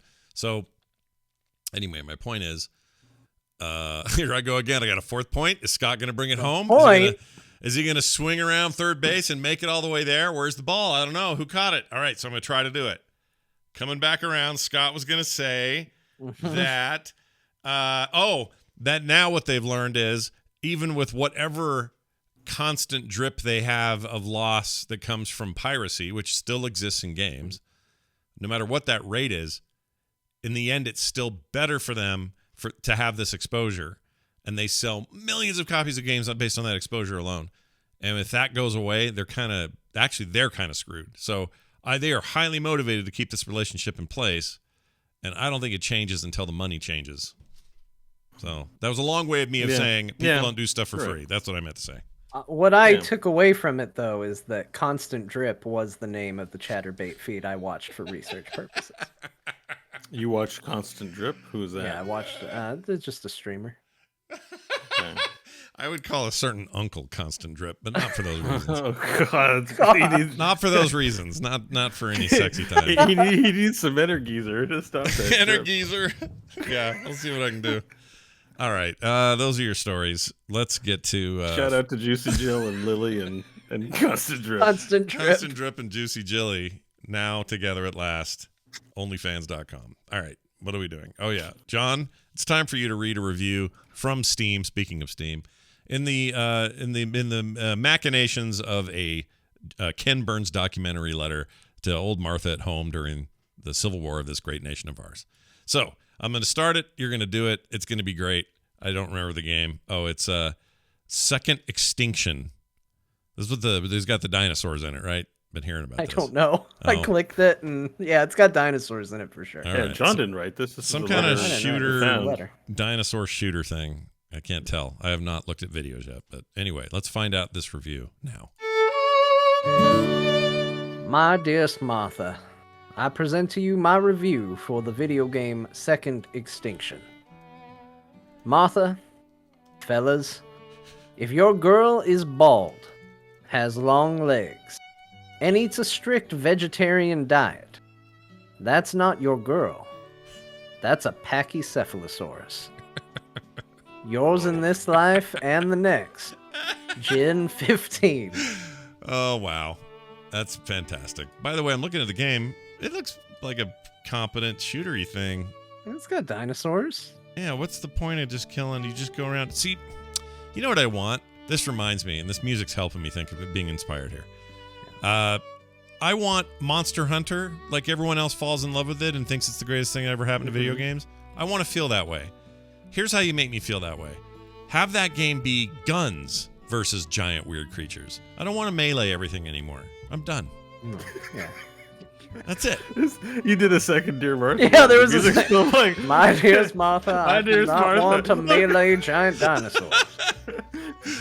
Yeah, something I mean, I have guns. Why would I want to get all up close in their business? They've got teeth and talent. There you go. I don't mean like Evolve Ziggurat. I mean that was a good game. It was okay. Martha, what I mean. I gotta turn this off or it's not gonna work. I want something with guns. That's all I mean. Scott. Give me a good Monster Hunter style. I mean, like all the progression stuff is cool. All that stuff is cool. Just maybe somebody's working on that. Monster Hunter's a popular game that I think the only game like it in the genre would be Dauntless. I think Dauntless is a game like that. Yeah, could be. Yeah, maybe you're right. Maybe we need a shooting version. Yeah, that's all. Something that seems harsh when you pull out a gun and start shooting animals, ferocious though they may be with the guns. Well, they're ones that it just seems like overkill for some reason. Well, I don't know that it is. That T-Rex was eating bullets like it was no big deal, but like, there's just something about somebody pulling out a Gatling gun and going to a dinosaur, and you're just like, that poor dinosaur. He didn't wake up for this. Well, it's a fair point, except I'm gonna check here. Let's see. Yep, this says this is a fictitious world where men and women with modern weaponry are shooting at an otherwise extinct race by a 50 billion years or so separation. So I think it'll be all right. I thought your rant was going to start, why are we killing dinosaurs? Aren't you glad it wasn't? Aren't you glad? Well, yeah. All right. Well done. Now this. It's time to talk about the games we played real quick here. Let's get the real. I'll get a couple easy things out of the way. I did play Potion Craft. I think that game is cool. Worthy of checking out if you like chorecore games with a nice theme and kind of an ancient, not ancient, what's the word I'm looking for? Middle Ages fantasy realm kind of vibe. It's a very cool game. John, New World. We both played it. We did. I'm about 5 hours of content worth. It's not huge, but I think I'm level 14 or something. Hanging out in the secondary zone, just kind of, making my way. I've not encountered any giant bugs or anything weird, so my thoughts and feelings will be purely about what they intend to be the gameplay experience. I haven't had any load screens or any kind of weird lag or drops from the server or any of that, or bugs to speak of. So this is my early review of those 5 hours. I know there's a lot more to go, and boy howdy, could the end game be garbage? I don't know. You never know with these games because nobody's there yet, so we don't know. But here's what I know. Yeah, I really like it in there. It's cool, man. The first thing you do is get a sword and a shield, and you start learning how the weapon leveling works, which is kind of unique for an MMO. I haven't seen a game do that. All your weapon skills level separately than you do. You're a different kind of leveling dude.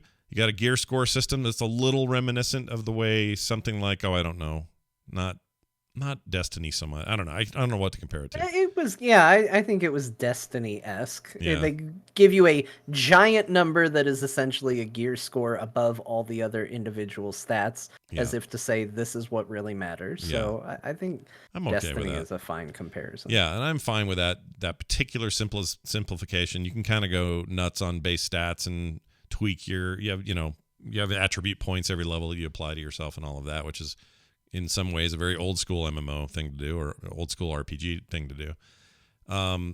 Anyway, I like the crafting, which I don't like in games, but I like it here. I think it's mostly because it's intuitive and kind of quick and easy, and I know what I'm supposed to do and when to do it, and it's just not a big deal to craft in that game. They want you to, because everything in that game is about crafting, ultimately. Like the best gear is going to be crafted, that sort of stuff. What else? What else do I like about it? I felt like a good, dopamine hit every time I got some new piece of awesome drop stuff, or I finished a quest, or I leveled up and got some points to apply, or whatever. Like all those things you do in games that was happening at a regular click, which I need. I don't want to be bored. If I had any complaint, it would be that sometimes a quest will say, go kill a bunch of boars out that way. But it doesn't really tell me what out that way means. And sometimes I'm not finding the boars I need, or the wolves I need, or the bears I need, or whatever for whatever I'm getting. And that kind of bugs me. But overall, I'm having a good time. I'm not going to say that like everything here feels like a giant revolutionary step up. Plus, I haven't played enough to say whether it's any of those things in the late game or mid game. But what I've played so far, I think is damned impressive for this studio and for the first big flagship thing to happen at Amazon Games. And queue times aside, I think it's a really cool, compelling game, and I've thought about it when I'm not playing it, which makes me want to get in there and play it. And I'm really enjoying it. So, John, now I've said my piece about what I feel. Now you do it, and let's see where we differ. Yeah. I mean, honestly, I don't think anything you said is necessarily incorrect, or that I would exactly disagree with it. Yeah. I think, there's a lot of things that the game does well and that the game does right. I think the menus are really good. I think the game worked really well, obviously. I think, like you said, crafting was easy enough for me to get in and understand and be okay with, to where I wasn't like, ew, crafting, I hate it, I don't want to do it. So it was actually kind of inviting to do the thing that, they've built the game on. I just think that my personal issue with the game, and it is going to be 100% that. It's going to be totally personal, and this is my review for me. They have kind of made a game that is the most anti-John game I've ever played my life. Like, wow. I hate almost everything about my time in this game. My wife came up because she was actually really excited about this game. She had seen a trailer for it, and she went, "Are you playing New World?" And I was like, "Yeah." And she's like, "Oh my gosh, how is it? Because I saw the trailer and I love the trailer for this." And she starts asking me all these questions about it, and I was like, it's fine. And she's like, are you even happy to be playing this right now? I was like, no, this is work for Core right now. Like, at this point, I said, if it was up to me, I'd be turning this game off, because I am not having a good time with it. But Wow. I want work for the show. I want to feel like I've at least put in a little bit of time. Now, there will be people, I'm sure, that are like, John, you played an hour and a half, which is true. That is not enough time to form a good basis on the game, but I can tell you I didn't like that hour and a half. You can tell us that. Sounds like, sure. I think that the game plays okay. It doesn't feel great. Like, here's the thing. I like the way the game plays in theory. The idea of like a more actiony combat and clicking and right-clicking to block and power attacks and all of that. But something about the execution of it all it just doesn't feel good to me. It felt clunky. I already talked about last time we talked about it. I think the jump is laughable. I think it's funny that it even exists in the game. Yeah. It's so piddly. I jump and I feel like I got lower to the ground than I did. Weird, yeah. It's just ultimately the gameplay is there. Like, I'm not opposed to the more actiony combat and stuff like that. I do think running up to an enemy and hitting Q to do a special ability or something like that is a neat idea. There's just something clunky about how it all ultimately felt to me.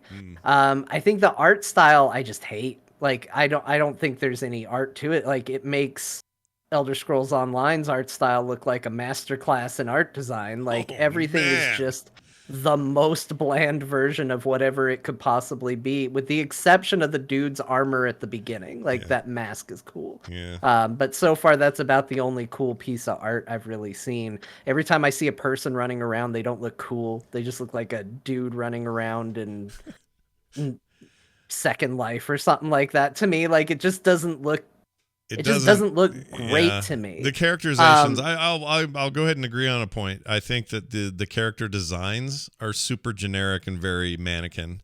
They're really, and because there's no races in the game, you basically can, you can make you can be a different color if you want.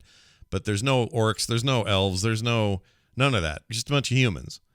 And you're going to do a bunch of cool stuff with your class, but you're not starting with any of that stylization that games are maybe a little bit more used to, which is why the humans are always the most boring to play, right? They basically gave you a game where the most typical boring character to play is the character. Like, that's your only choice. I could see that driving John nuts. I get it. Yeah, and again, that's not an indictment of this game overall. If this game is for you, I think it's good. I think there's going to be a reason a lot of people like it. It's just that's not who I am. I don't like. I got to the character creator and I was like, this is it? Like, this is a modern MMO, and like World of Warcraft has, like, even if you just said just humans in World of Warcraft, WoW has a more robust character creator than this thing does. Like, really? That just tells me that, okay, that's not important to this game. That's not what this game is about. Yeah. But that's what I'm about when I'm in the game. I want my character to look cool. I want my character to wear cool armor and do cool things. And that is... I haven't done a single cool thing, and even the game itself doesn't emphasize it. Like, there's a moment in kind of the tutorial where you run into the captain, and it's supposed to be this big moment of like, oh, what's going on? Because you saw this guy die, but now he's back, and he's floating, and he's got all this smoke energy around him, and you're like, oh, this should be a cool big cinematic moment. And you start fighting him, and you kind of fight him the way you fight everything. It's kind of janky, but it's fun. And then all of a sudden, it just cuts to like a 2-second long cutscene of him just going, I get you. And then he fires a little beam at you. And then it feels like it cuts in the middle of the scene. There's no fade or anything. He just goes like, and the game just cuts. Yeah. And there's no cinematography to it or anything. It just felt, and then you go to a load screen. You're just like, what is going on? Like, what's the story here? Yeah. And it's not interesting to me. And it feels like the game is more about explore the world, kind of create your own story, create your own legend, and explore and all of that. And I think, again, for a lot of people, that's going to be fine, and that's going to be what they're looking for. Yeah. But that is not what I'm into, because I was playing, I was just like, I am so bored running around to these ships and looking at treasure. And it was cool to get like new weapons and stuff and go like, okay, well, do I like the spear? Oh, no, I don't like the spear. Yeah. Okay, well, now I got a musket. Do I like the musket? That's all right. Oh, I'm out of ammo. Well, I guess I'm not a musket user anymore. That's fine. Okay, I got the hatchet. What do I think of the hatchet? You can make your bullets. For the record, you can make bullets or arrows in like seconds. It's not a big deal to make them. Yeah, but I mean, I got it while I was out exploring. Yeah. And like right now, the part you're showing is like kind of this first like quasi-cinematic moment where it's like, oh, you got to go cleanse the land of corruption, and that's the kind of thing I'm into. Like, I'm all about cleansing corruption. I do that every day. Yeah. And so I went and was like, this is going to be great. This is going to be the moment. And you break through this weird flesh wall, and I was like, okay, hold on, that's not generic. Flesh walls are cool. And I went down into this cave, and me and this other person were fighting, and there was a boss type monster there. And, we left-clicked him to death, and it looked janky, and it looked dumb. And then I was like, okay, but let's explore the area. And then the boss respawned, and I had to fight him again. And I was like, okay, but hold on, let me explore the area. And then the boss respawned, and I had to fight him again. And I was like, okay, you know what, I'm going to just leave. Because, again, the game doesn't care about the story moment. It's just like, no, we put a boss in there. You fight the boss when you're in there.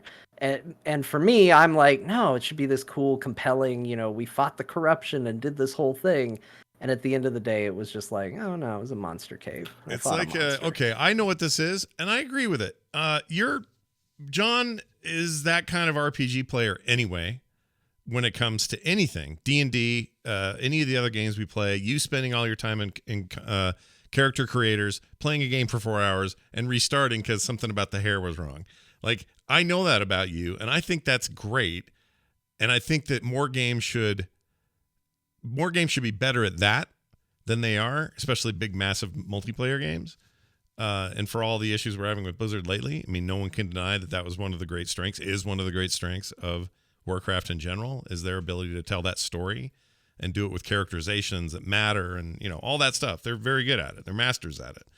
This is not one of those games. This game is about the loop and the addicting upgrades and level 3 and all that stuff, all the dopamine that we get out of these RPGs and out of these stat changes and these increases, and now I've made better armor than I could have bought or whatever, all those things. This game's really good at those systems, and it's thick and rich with those across the board. Everything from fish, like I've never seen so many people fishing in a game. It's because it's meaningful. You get shit out of it, not just I'll sit here forever and fish. It's actually important to your character to be a good fisherman. So I see people just lined up on the docks fishing in this game, because there's a reason to. And so all of those treadmills, I think are some of the best I've seen in an MMO, especially for a first week. It's just like, whoa, okay, those are all the treadmills I enjoy. But you're not wrong. They're telling it with no flair. There's no I didn't even know if there was music in this game for a while. Like, it starts okay, and then I'm running around, and I was like, why is it so eerily quiet? Like, I just was like, I have to put something on. Now, I usually do, I'll put on YouTube videos or Spotify or something when I play games. But, like, I did it this time less because I wanted to and more because I was like, I gotta break up just the sound of crunching on the ground as I run and, like, poke with my spear. Like, where's the audio in this game? Like, why isn't there any music when I get in a fight? Why isn't this moment where I'm cleansing the corruption of the land? Like, why is there no music to that? Why is it just oddly silent and ambient? And I just don't think this is that kind of game. And that's fine, because, again, I think this is a game for a lot of people. Obviously, it's sold very well. Those queues are full of people that want to play it. I will gladly admit I'm probably in the minority of people here. But for me, it's just not the kind of game I like. I just hated every bit of time I played. I looked for a way to turn off the chat. Like that's what I did. Because MMOs are like, there's sort of this like implicit, like you're playing less of a game. Like you could make a better game as a standalone experience in many ways, but we're sacrificing some of that because we're playing with other people. Yeah. So there has to be a reason that playing with other people is a draw. I think a lot of the more modern MMOs, especially the free-to-play ones, like maybe don't respect that enough. That's a big selling point for WoW. It's like the gameplay, like there's way better games, RPGs, like in any category, but the community aspects are what was the big draw. It's like I can form dungeons to go do things with people. There are multiplayer aspects that to this game's credit, there's a ton of that stuff. You can engage in it or not. You can solo to your life's content, but there's a robust PvP system. There's a robust company system, which is basically guilds, but right away companies mean something because you're controlling territory and somebody owns and a town. I've and heard you gotta, this PvP is an important part. Yeah, big PvP thing. Yeah. Although it's just a toggle button. It's like War Mode in Warcraft. You go into town, you hit U, I think is the key, and it switches you to PvP mode. And there are people roving around just looking like they're having the time of their life, janking people, but I'm just playing without it on. And I will, the one thing we haven't talked about, so John, I'm with you on characters and design. I think the environments are gorgeous, though. That stuff's blowing my mind. And I don't know if it's just because I'm running a really nice video card on this end. I'm running everything at max, but I think they're lush and full and immersive in a way that most MMOs don't do that to me, because they just don't feel big anymore. They just kind of feel like a big flat plastic plane. This feels like a proper forest with proper trees and everything. I can pick up all this flint if I want to, or chop this tree down and use the wood for arrows because I'm out, set up a camp over here, heal up, whatever. Like that kind of world. I'm out in the world making my way in the world. Yeah. Is unusual for me anyway, to get that sense. So what did you think of that aspect of it? I thought it looked okay. I looked at it and was like, this is a pretty game. Like, this seems like a place.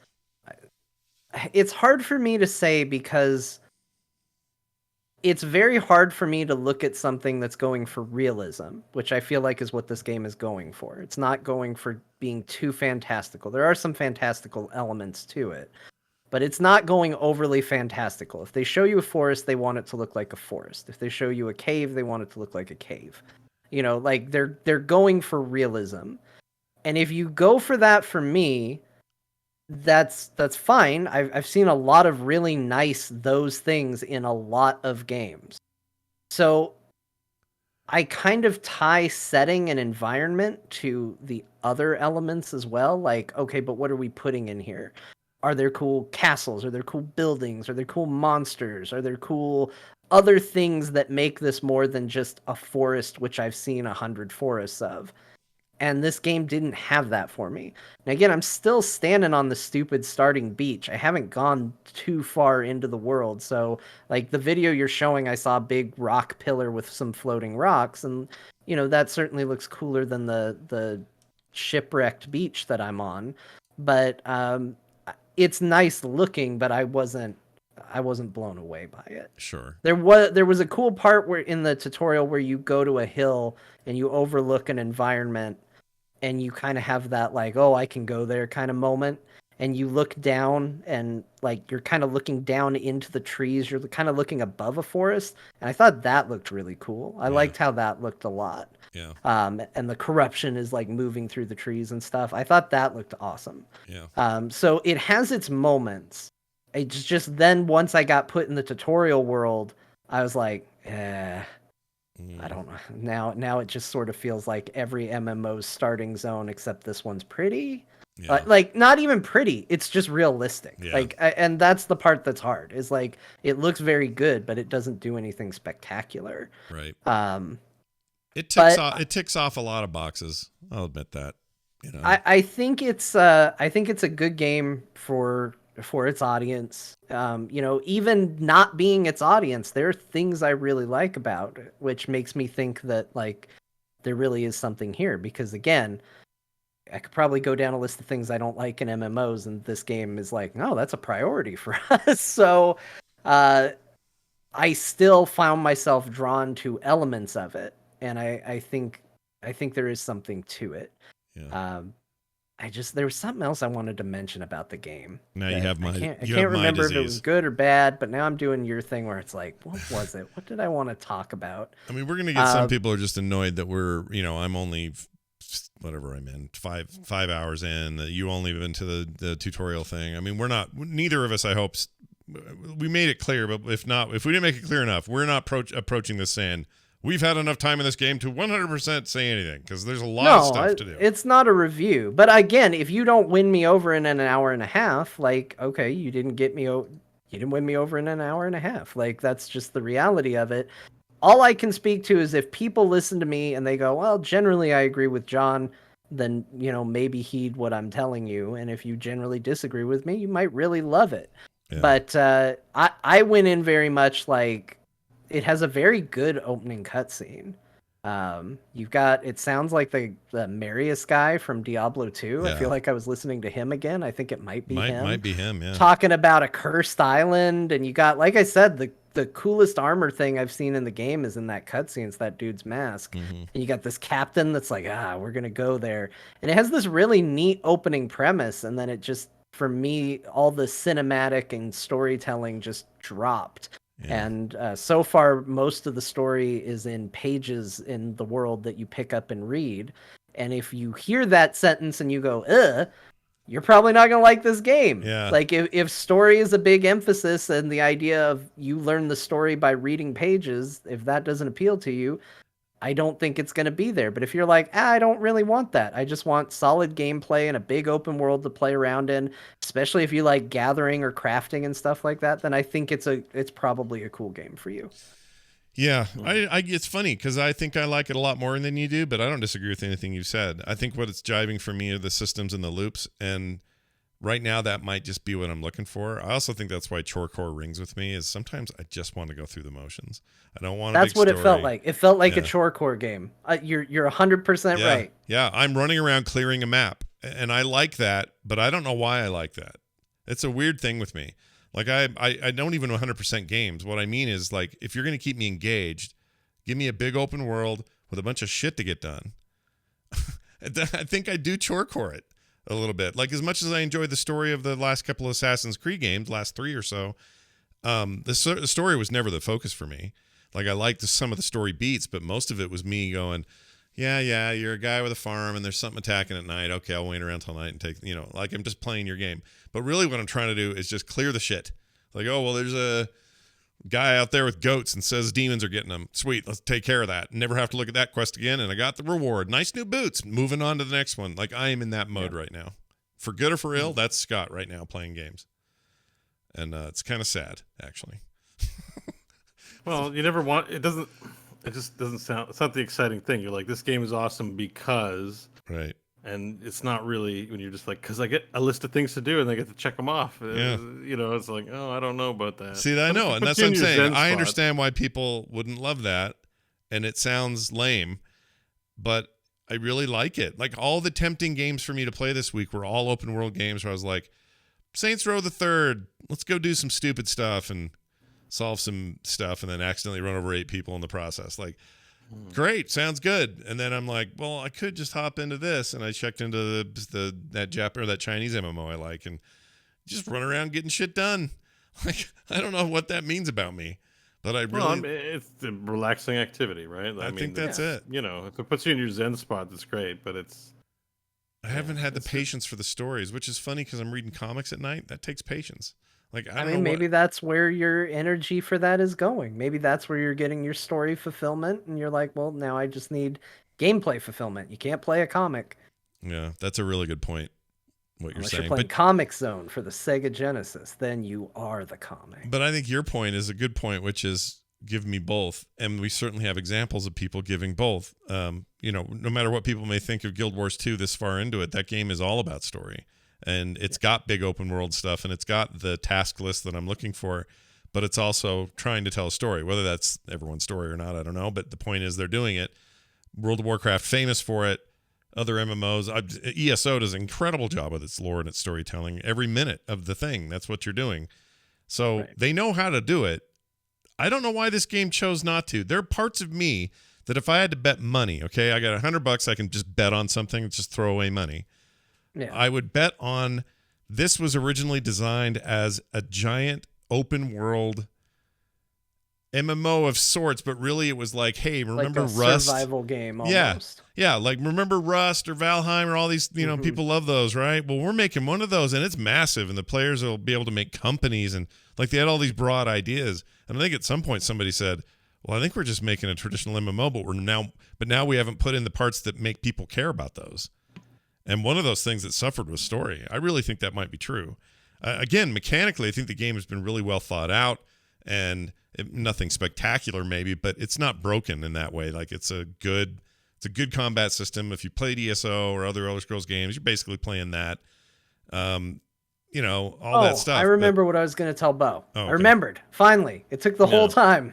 I remembered. Yeah. He asked, how about the MMO elements? And I will say this, Yeah. because I do feel like I should say some things to the game's benefit. The times I was fighting alongside somebody else, I actually thought the game felt better. So this game might find a lot of strength in playing with other people.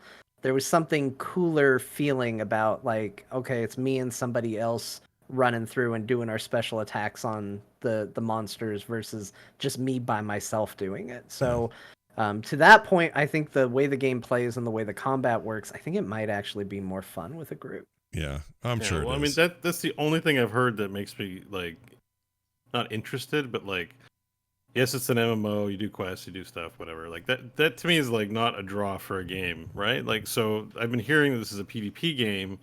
So my sense was, it sounds like you can turn PvP off, so it's already probably not a good game.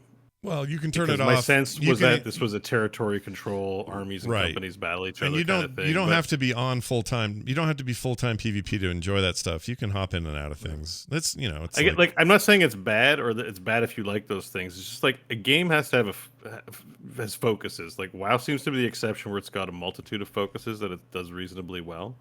But for the most part, like it's really that was a disappointing part of World of Warcraft because I thought I saw a little bit about like Nagrand I think had that like tower control area and I thought maybe it was like it'd be like Warcraft, like the orcs and humans would be vying for territory control and control would flip all throughout the map like the Warcraft RTS. And then I got in and I still enjoyed the game, but so It wasn't this the kind same. of the way Yeah. people talk about PvP, it sounded like there was some open world PvP, with the companies, with controlling territory in a colonialist simulator, right?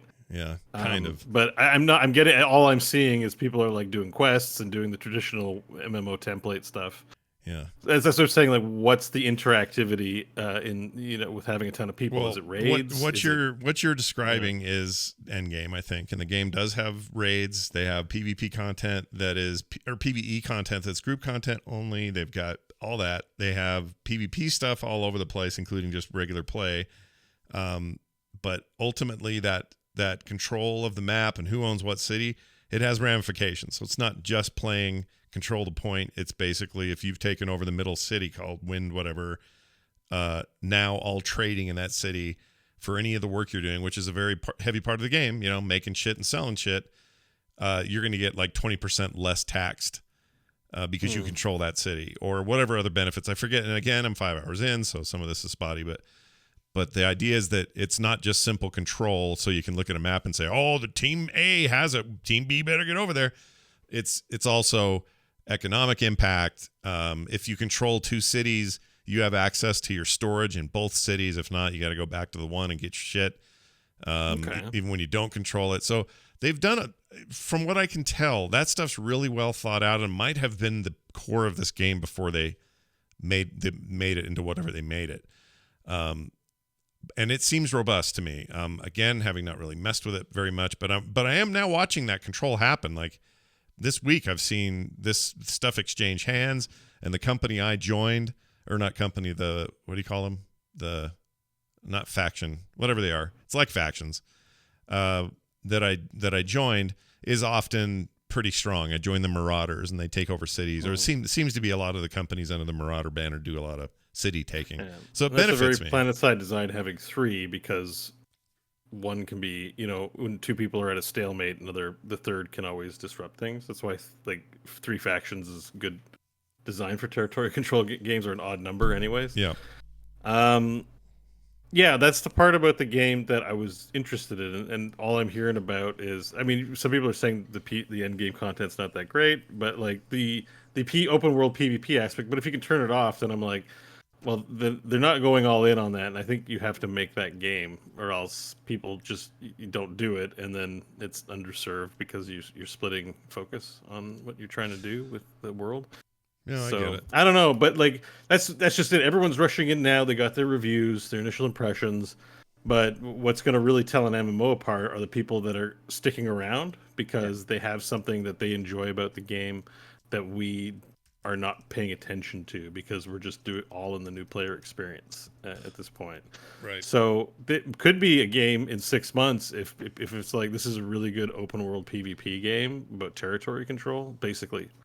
a colonial planet side, I might be really interested in playing that game. Yeah. So, but I think it's just too early for anyone to tell whether they're going to be successful in that or not. So. Yeah. I also think that's right. Just one tiny thing. They had a month to fix that freaking magic wand staff thing that they give you early, and it's still just the worst weapon in the game. So there's that. Oh, I didn't get that. I'm thankful. I tried a lot of weapons, but thankfully none of them were magic weapons. Yeah, so the magic so far not so great, but the I don't know. I've seen some pretty wicked wizard people doing some crazy damage and insane amount of stuff in the forest. But right now I'm kind of a armsman with a sword and a shield.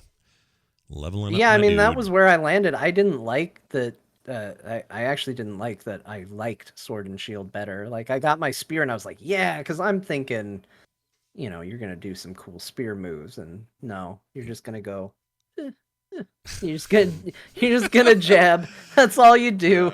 You don't do any flourishes. I don't care if it's realistic or not. Like, I just was like, oh, sweet, a spear. I can't wait. Yeah. And no, you just poke. You think you need to get like a Final Fantasy Dragoon style flourish? Well, okay. So here's the thing. Let's get this out of the way. I worked very hard through this entire segment to not say Final Fantasy and not make that comparison because I actually don't think you can compare these games. Yeah, they're very different. Very different. I think they might both be MMOs, but I think they are so widely opposite on what they are going for and what they're trying to do that I think it's unfair to even... Like, there's no point. It's like somebody saying, well, what do you like better, steak or raspberries? Like, it's just... Why are we making this comparison? There's no reason for it. They do completely different things. They're... different situations, you just don't do it. So I've intentionally avoided that. Yes, Final Fantasy is a game designed 100% with me in mind, whereas this game is a game designed 100% against things I like. So yeah, naturally, it has turned out the way it has turned out, but I actually don't think the games are very comparable. Your mileage may vary is what we're saying. So here's the nice thing. We'll say this sort of in closing for this game. It's $39. It's low entry sort of fee to get in there. There's no monthly fee whatsoever. There's not even an extra one to get you some benefits. You just play the game. So in that way, I like that it's like, hey, I can try this for $39 and decide whether... I'm going to play this long term, and also know that in the back of your library, it'll sit there and get better and better over time. And 6 months later, you check in and go, oh, wow, this is awesome now, or whatever. Like, it's one of those games. So the investment's not that big a deal. You're not giving anybody your credit card. They're not tracking shit. You don't even have to sign up for anything. It just ran. There's no like, tie your email account and none of that. I mean, I'm sure Amazon knows who we all are anyway, but the point is like, yeah, none they of were that like, stuff. we know, we can give you the toilet paper you like if you want. This game basically launches like you're already paying for a subscription game, but there's no subscription. You just play it, and I like that. And they have a store for cosmetics, and that's cool. I hope they make a bunch of money and that this grows and gets cooler, because I think there's things that's definitely missing. I agree with a lot of what John said, but if you're looking for that loop, and you're just like, I'm going to pick up all the shit I find. I'm going to kill these 4 donkeys and get some quest money for it. I'm going to go back in town and, whatever. Get the donkey. I'm going to talk to these 2-3 ladies that all have things over their head. Like, if you're like, I want that loop and I want to clear that world, you're going to have a good time with this, because this game is full of that stuff. Like, nonstop. All right. So we played that. That was cool. I also played, again, from last week, I played some, and I didn't talk a huge amount about it, but I played more Origami 2. Which is really good. Now, yeah, I think I'm gonna have to try this, because you've said a lot of things that make me think I'm gonna like this game a bunch. I'll bet you like it. Now, here's the thing, though. Okay. After what I just said about systems and loops and lists and me just wanting to go clear a map, you're gonna worry now. Anything I recommend from here forward is that, and not some of these other nuances. I'm happy to report that while this is not some uber polished AAA giant EA Activision something release kind of game, this is a small developer. This is a sequel to a very small game that was successful enough that they've been able to keep going and make another one. So much improved about this version, but you're not going to look at it and go, oh, this was clearly done by the greatest minds of our time. You're going to go, oh, well, this is a really good indie game. Okay, so just have those, there's a certain lens to that expectation. And I want to make that clear.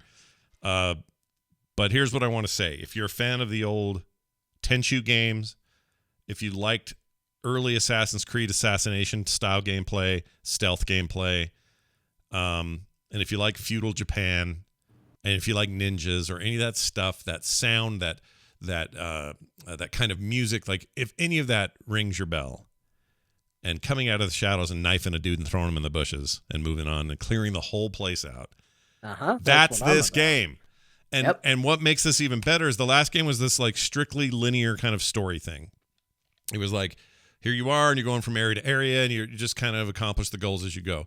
This one's more like, we now have a spiritual city hub for what he is, because he's like a weird, I don't want to spoil anything, but they explain it in the first part of the game. And you go to this city, this town, where now we've got NPCs involved, somebody who can craft better weapons for you, somebody who can do stuff with clothes. You also have a ton of skins that you unlock and apply, however you want to. There's a board of missions, so you choose your mission from that board, and there's a story throughout where you're kind of working on whatever. I think that game is freaking great, and I would recommend it to everybody I know. It's on Game Pass, so you get no excuse. It plays on PC and Xbox, although be warned, it doesn't support cross-save yet, which is why I played it on xCloud when I was not in front of my Xbox. Plays great on either, though. Great frame rate, looks good. You want characters, John, with like personality and like that are just oozing cool. It has art style too. I saw it. It looked really cool. It's really rad. So I think that ticks a lot of the boxes you were looking for, and I think the story is actually pretty good. It's a little it's Japanese spoken, English subtitles. Even when they're not having a dialogue, I love this actually. When they have a dialogue and no one's actually saying anything between the two people. Or sorry, let me reverse that. They're saying things to each other, but it's in text below. Instead of them saying the entire sentences, they go, yes. Or the other person's turn, oh. Like, I love that in RPGs. Like Yakuza does that a lot. Yes. Yeah, Yakuza does it. It's a Fire Emblem trait that I really love. Because they always have to have the character say something. What I love is when the character's little, like, thing is longer than what is actually in the text box, and you think, well, they could have recorded this, because it'll just be, the character will just be like, what? But then the audio will be, what'd you say? It's like, what? Wait a minute, what's going on with this? Why was the audio longer than the text? I love that kind of stuff. So it's so good. So it works for me here. I don't know what else to say about it, except it's very cool, and the fact that it's on Game Pass is even cooler. You can get it pretty much anywhere, but Game Pass is where it's free. And I can't sing its praises enough. I just feel like a lot of people will miss it too, because they just never heard of it, or like, oh, a ninja game, okay, whatever. It's just a really cool. People who know Origami 1 and 2, they know what I'm talking about. It's a quality rad ass thing with lots of blood and sneaking around, dude, and all kinds of stealthy shit. It's just great. So, that's the other thing. This isn't a walking simulator where everywhere you go, you just got to walk around or whatever. This thing's got like leaping roof to roof. So you're doing like, crouching tiger, hidden dragon bullshit the whole time. Crouching in certain places. You can build out weird stealth techniques that you can like throw a stealth bomb at people and like all that. It's great. So play it. The game is Origami 2. All right, John, we talked about New World, so instead you played Final Fantasy, 4 now? 4. Beat it. Done? Done with it. My 4th Final Fantasy done. 4 of them down. So right on to 5, or what's the plan there? Well, 5 isn't out yet. The Pixel remaster, which is what I've been playing at these. So now I'm actually at a weird point where I have to figure out what's next. So I actually put up a poll on Twitter. People can vote for what I play next. My Final Fantasy playthrough, it's looking like it's going to be Chrono Trigger. So nice. I mean, it could change, but right now with the way the votes are going, almost everybody has at least, because you can pick multiple options. It's got like 50% of the votes compared to everything else. So, but yeah, I beat Final Fantasy IV. It was good. So far, it has been either my favorite or second favorite, probably my second favorite of the Final Fantasy series so far. They really went crazy with the story, and I mean crazy. There's some twists in that game where you just go, of course. I mean, I think I told you, Scott, not too long ago. I said, "Oh yeah, the Final Fantasy 14's going to the moon," and you were like, "What? Why is it going to the moon?" Yeah. Well, this is the first Final Fantasy where it just decided to go to the moon for no particular reason. That's where this trend started. And yeah, they just at some point in the game, they're like, "Hey, your character was born on the moon. You're not human. You're a Lunarian. You're from the moon." You're like, "Okay, well, sure. I guess why not? This story's crazy enough. Why isn't that true?" So. I mean, It if was it's your Final Fantasy, you should go all out because it's yeah. the last They Fantasy. they definitely didn't pull any punches on the story. They're like, you're from the moon. The bad guy's your brother. Spoilers, I guess, for everybody on Final Fantasy IV. But like, it doesn't matter. You know, characters are dying constantly and switching sides. Scott, this is the second time I've played a Final Fantasy where the character the chat gave you the name of was a turncoat multiple times over. You were a good guy, then you were a bad guy, then you were a good guy, then you were a bad guy, and then you ended as a good guy. Wow. So Okay. I don't know what that says, that my chat always casts you as the guy that's going to switch factions over and over and over again. Why are they doing that to me? I don't There switch sides. is a trend, because I let the chat pick the names, except for I always make John the hero, because of course. But there is a trend. They always make Bo whichever the hottest girl in the game is. Yeah. And bonus points if she has a romantic interest with John. Okay. Like, then it's guaranteed it'll be Bo. That's great. I love that trend. Scott always gets the character that's either going to disappear for half the game or turn good and turn evil and you know, swap a bunch. Ben usually gets the innocent, like, other character that's in the group. Like, he's not going to make any waves, just loyal, reliable Ben, going to be a part of the team. Not going to be a love interest, not going to change sides, but just going to be there through thick and thin. That's who they pick. And I don't know why that's always the way it goes, but that sounds like Ben. Like that's Ben, a true friend through and through. That sounds like Ben. I don't know where accurate. I don't know where they're getting the me switching sides thing or Bo switching sides into a different way. But you know what I mean? Like, why? I get why Bo. Like, oh, it'd be funny if Bo was the lady every time, and now it's a meme. I get it. Yeah, I assume it's because I have long hair. But why am I the turncoat? He's not wrong. But I think the first time they said it was like, look, long hair, like Bo. Well, why am I the backstabbing turncoat? What does that say? I don't get it. I don't do that. I think the problem came from. So in the first one, I just picked it based on class. I was like, all right, Scott's the warrior, Bo's the black mage, Ben's the white mage. Yeah. John's the red mage. Like, that was it. For 2, though, I think they decided that Bo needed to be who he was because he had long hair. And I think that's where the Bo as a girl and love interest started. I'm trying to remember why they picked you. I think they picked your character as the turncoat simply because there was another Scott in the game. And they knew it would mess me up. And it did, because there were 2 Scotts in that game, and it drove me crazy because one of them was dead and one of them disappeared for half the game. Great. So now I'm the Loki of the MCU. Fantastic. Yeah, so they've now cast you as Loki. Great. I mean, people like that Tom Hiddleston. I'll take it in that vein. Yeah. Yeah. Well, all right. So five will be out eventually, but you got other filler you're gonna do. So yeah, we'll play other things. Have they said that? Has said as much? Like 5 will get the treatment. It's just not out yet. Yeah, I've already purchased it. It's just a case of it's not out yet. They're doing 5 and 6 are getting the whole remaster treatment. Nice. And then we'll go back to playing like the original versions of 7 and then like the up-res of 8 and 9. Yeah. So we're making our way through them. You can get through Final Fantasy if you commit to it, but they do play a lot faster, the pixel remasters. I'll say that. You can certainly speed up the process. So I am eventually going to hit a wall on the blazing through the games very quickly. Yeah, why wouldn't you? I get that. I mean, the fact that you never in your entire life finished a Final Fantasy game, but you played the first 4 in the last 3.5 weeks. 2 months, I think. Oh, 2 months. Still, I don't even know what to make of that math. That just seems insane. Because when you're a kid, remember these they're games sped are up. They have hacks in them. You speed up battle. Oh, like the auto fight and all, or auto. Yeah. So the original playtime would probably actually be a lot longer. He's getting to play through them quicker than he would have to. Yeah. Nobody wants to dig through those menus like we used to. Yeah, I get to press a little button, and I mean, plus I'm also playing designed around it, because one of the things you can do is not only can you fast forward the battles a bit, but by doing that, your party just does the same move that you told them to do last time over and over again.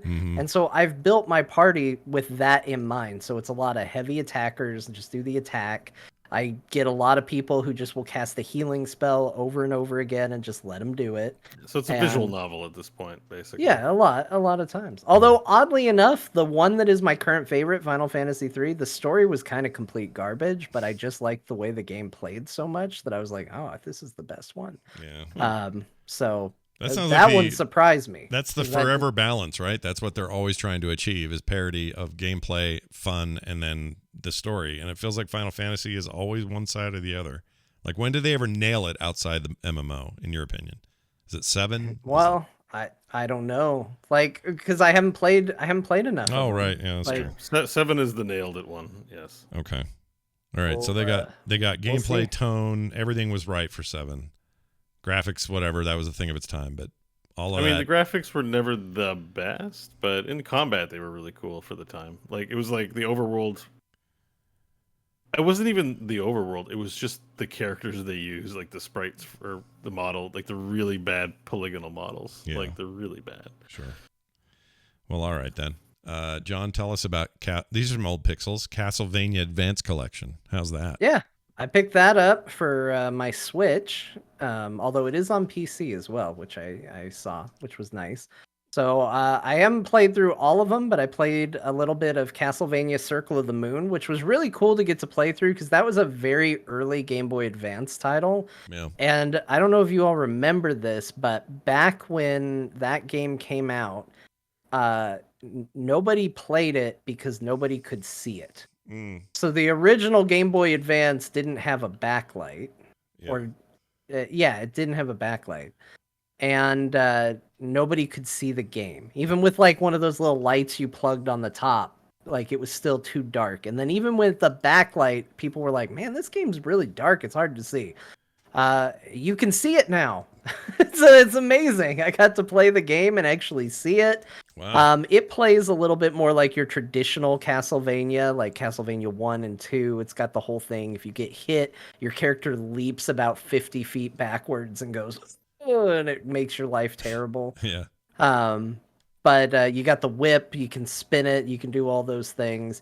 So it's pretty good, but those have never been, like, the more traditional whip and special item Castlevanias were never my favorites. I was always more of a Symphony of the Night kind of fan, where it was more RPG-ish mixed in, which is why the other one I played of the collection was Castlevania Aria of Sorrow, which is, I think, one of, if not the best Castlevania game that's ever been made. Oh, don't talk to any of those Symphony of the Night people. I'll have your head for that, but I know Symphony of the Night came first, and as such, it's got a lot of nostalgia working for it, and it's very big and it's very over the top.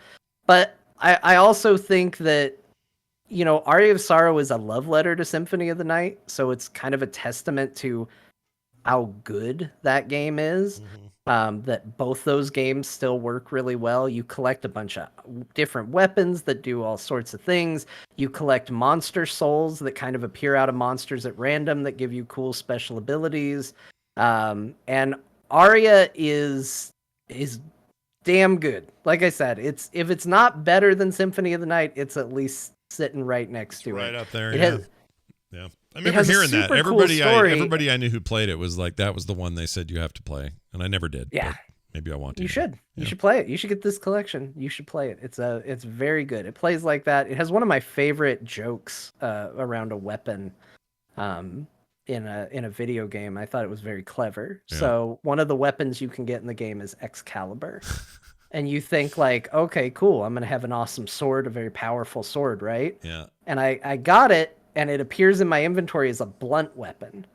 And I was like, well, wait a minute. Why is Excalibur not a sword? Yeah. And I swing it, and it's because it's still in the stone. The idea is that you're not worthy, so you can't pull it out of the stone. So you just swing the sword with the stone still attached like a giant club and hit people with it. Wow. I love it. It's so good. I'm glad. You also get a pistol in that game. So you can do your dream, Scott, of forget all these swords and stuff. Let me just shoot the enemies. Yeah, I'm fine with that. I just need to clear this map. Sometimes that's all I want to do. All right, well, there's that. I think I may actually pick that up. That sounds awesome. I know you played some Hades on Switch. Anything to report there? I'm not as good at Hades when it's on the Nintendo Switch, but it's still a very good game. Yeah. I think bigger screen and hardy controller make a big difference in that game. You need a proper controller for that game. The actual onboard Switch controller's not the best. No. It's good for what it is, for portability and whatever. But probably good for Nintendo games, but not for... Yeah. But if you need, I bet a Pro controller on there's fine, though. Those are good controllers. I mean, I have a Pro controller or something like that, too. It's just way better. Yeah. The experience is just way better than the Nintendo controller. Yeah. It's a good version on the Switch. Dead Cell's also very good on the Switch, if anyone's looking for another awesome Metroid roguelike. Dread in 1 week, guys. I forgot about that. And I saw that the other day that it's coming out soon. And October 8th, next Friday. We just learned about it, and it's almost here. Yeah, I am crazy and now you excited gotta play through 4 of them before. You gotta hurry up, John. You look at all those games you gotta play now. Just play Metroid Dread. You don't need to play the old ones. Oh my. Yeah, I've played the old ones for Metroid. And Metroid is actually probably of the Metroidvania games the series I've played the most of. Yeah, cool. Because I think I've beaten every Game Boy Advance one. I've beaten the remakes of the original. I've beaten all of the primes. You always beat the primes if you can. Get the primes out of there. Beat the primes. Yeah, Optimus Prime included. Get him out. Be done with Optimus Prime. Let's see. Bo, let's talk about Divinity Original Sin, because I reinstalled that today based on what you're doing. I said to myself, you know what? That game rules, first of all. Second of all, I want to play around with single player only, like you're doing. I want to try it. So well done, you did it. You're an influencer. Congratulations. Influenced a person. Yeah. Because I've been, I stream every now and then. I noticed that only when I streamed this game, is maybe 2 people, 3 people. Everyone's like, I'll skip this one. Yeah. But such a good game, though. It's like, that's what I mean. There's all these CRPGs, but I'm like, well, I can still play. The builds are interesting. Anyways, think twice before you do honor mode. It has been rough. I saw Bo posted a death. It was heartbreaking and hilarious to watch. Oh. So I've died 4 times. I've done Act 1 like 4 times now. The first death was, I died to the frogs, and the second death is one I posted on my Twitter feed, which is I went to open a sarcophagus. An esophagus. I like that better. Yeah. And there was a trap on the ground, and I was like, whatever. I walked around it, but I didn't notice that the sarcophagus was trapped. And actually, what happens is a little bottle gets thrown out and onto the trap, and it just one-shot me. Just boom, just died in Act 2 in the graveyard. Wow. And I was like, oh man, I gotta start back at the beginning, which I did. And I died at some dogs. I tried to do a different build, and I got kind of lazy, and I was tired, and I died. I didn't play that long, but I was like, oh my god, am I going to do it at 4th attempt?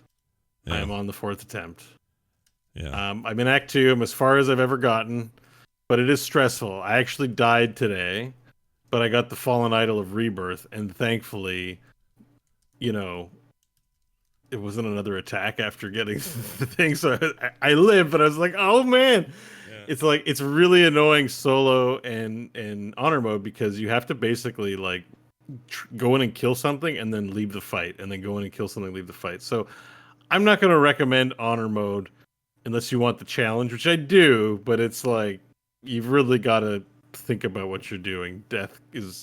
It's very stressful. Death is imminent, it sounds like. But apart from that the game's combat in that game's really fun. It's the turn-basiest of the turn-basiest games. Mm-hmm. The fact that it has environmental issues as part of its combat is what makes it more compelling than most. In most turn-based stuff, it's just hit, miss, but actually factoring in surfaces and stuff like that is really why it's why play this game? And it's there's a number of reasons, but actually combat is a lot more strategic, interesting, and chaotic than most other ones. So this is just still the better option. Did Larian Inc. or what's their name? What's the name of the developer? Larian. Is a lot of that stuff in BG3 as far as we know? Not BG.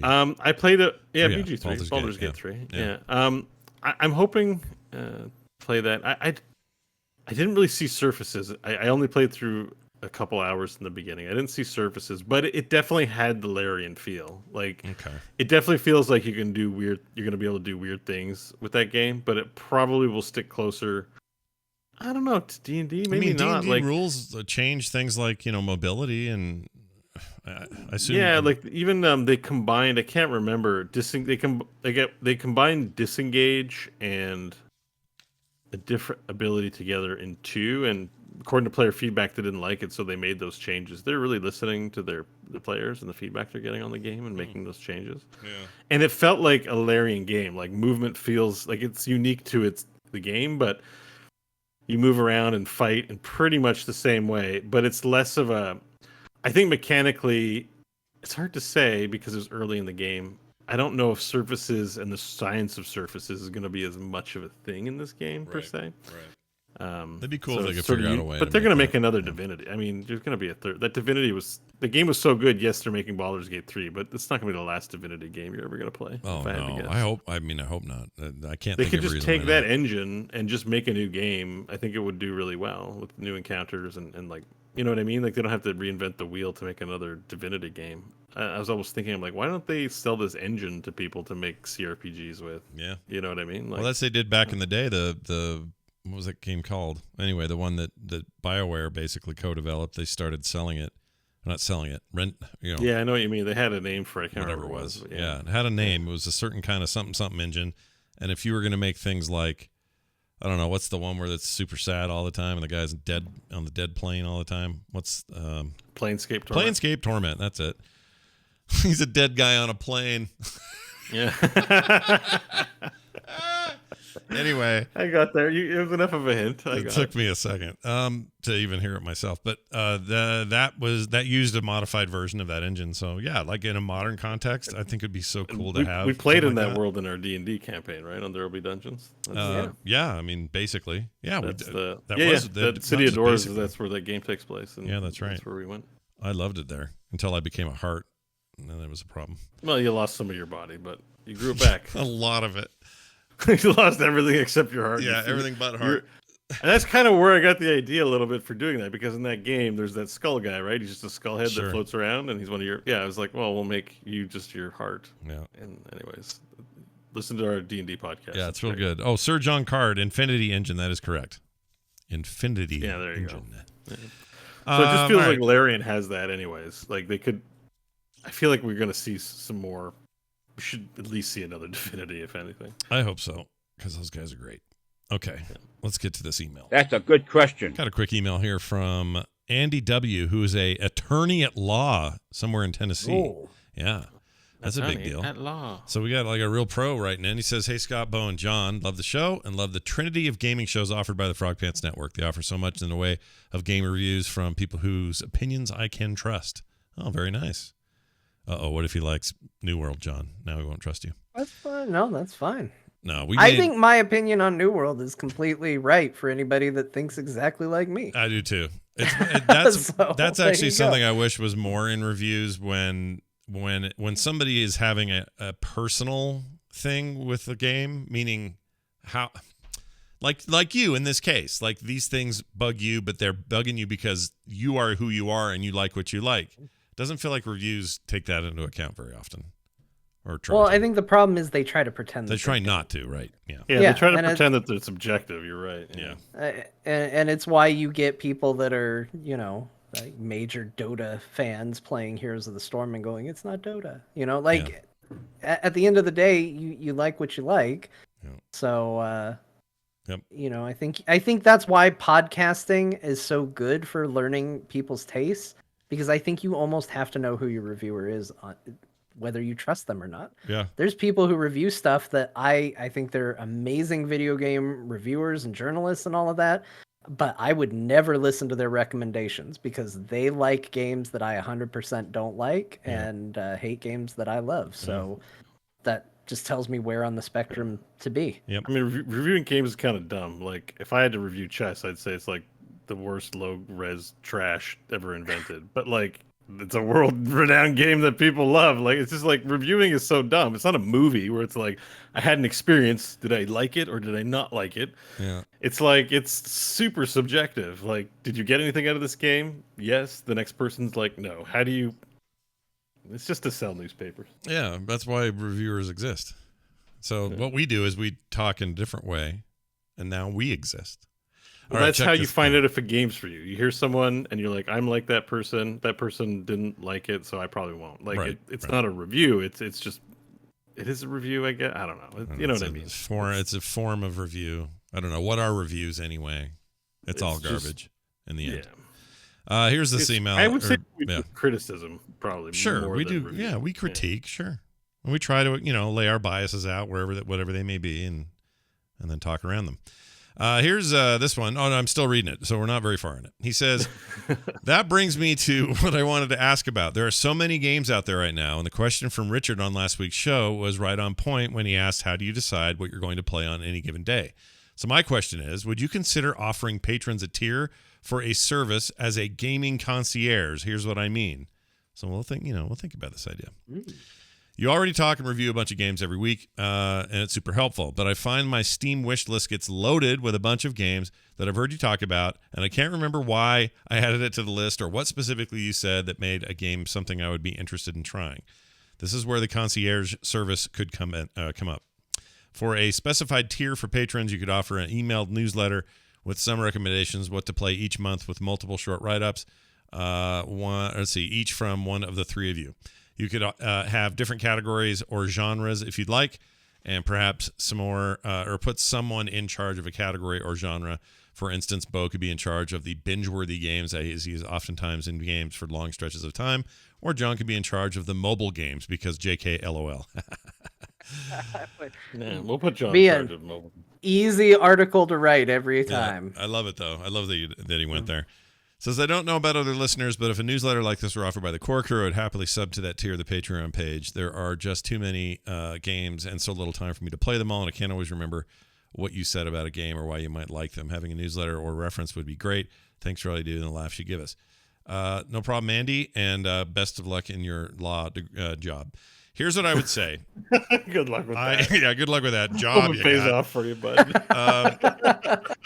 I really like the idea of this kind of thing. The show in some ways provides that layer, right? But something beyond that, there's ideas here. Like, I don't know what it would exactly look like, but I do know that I dip back into games that I either miss or missed or just feel like playing again. I played Papers, Please the other day. The god altar of chorecore, by the way, freaking Papers, Please. Mm-hmm. Talk about a game where you just got to move shit into the right slots and hope you got it right. I noticed you do this a bit on your Frog Pants newsletter, which you should plug right now. This guy does a newsletter. I think at one point you talked about Deep Rock Galactic. Like, I think it was just like, I don't know what it is, but I'm playing this game a lot. It's so good, you guys. Yeah. I think that was one of the articles, you know what? That's a great point, because that's what that format can give people, and also a chance for us ourselves to say, well, I haven't touched that in a while. Let's go poke in there. And if we have a really great time, we can go, well, wait a minute. These guys should be playing this 4K game as well, or whatever it happens to be, or 4X, not 4K. And, go on a newsletter or some format on the Patreon or something and let people know about it in a regular way. I think this is a decent idea. Yeah. I kind of like it. I like it. Yeah. We'll workshop it and we'll let you know there, Andy. And if we need any, law opinions, I know where to go. I know a guy.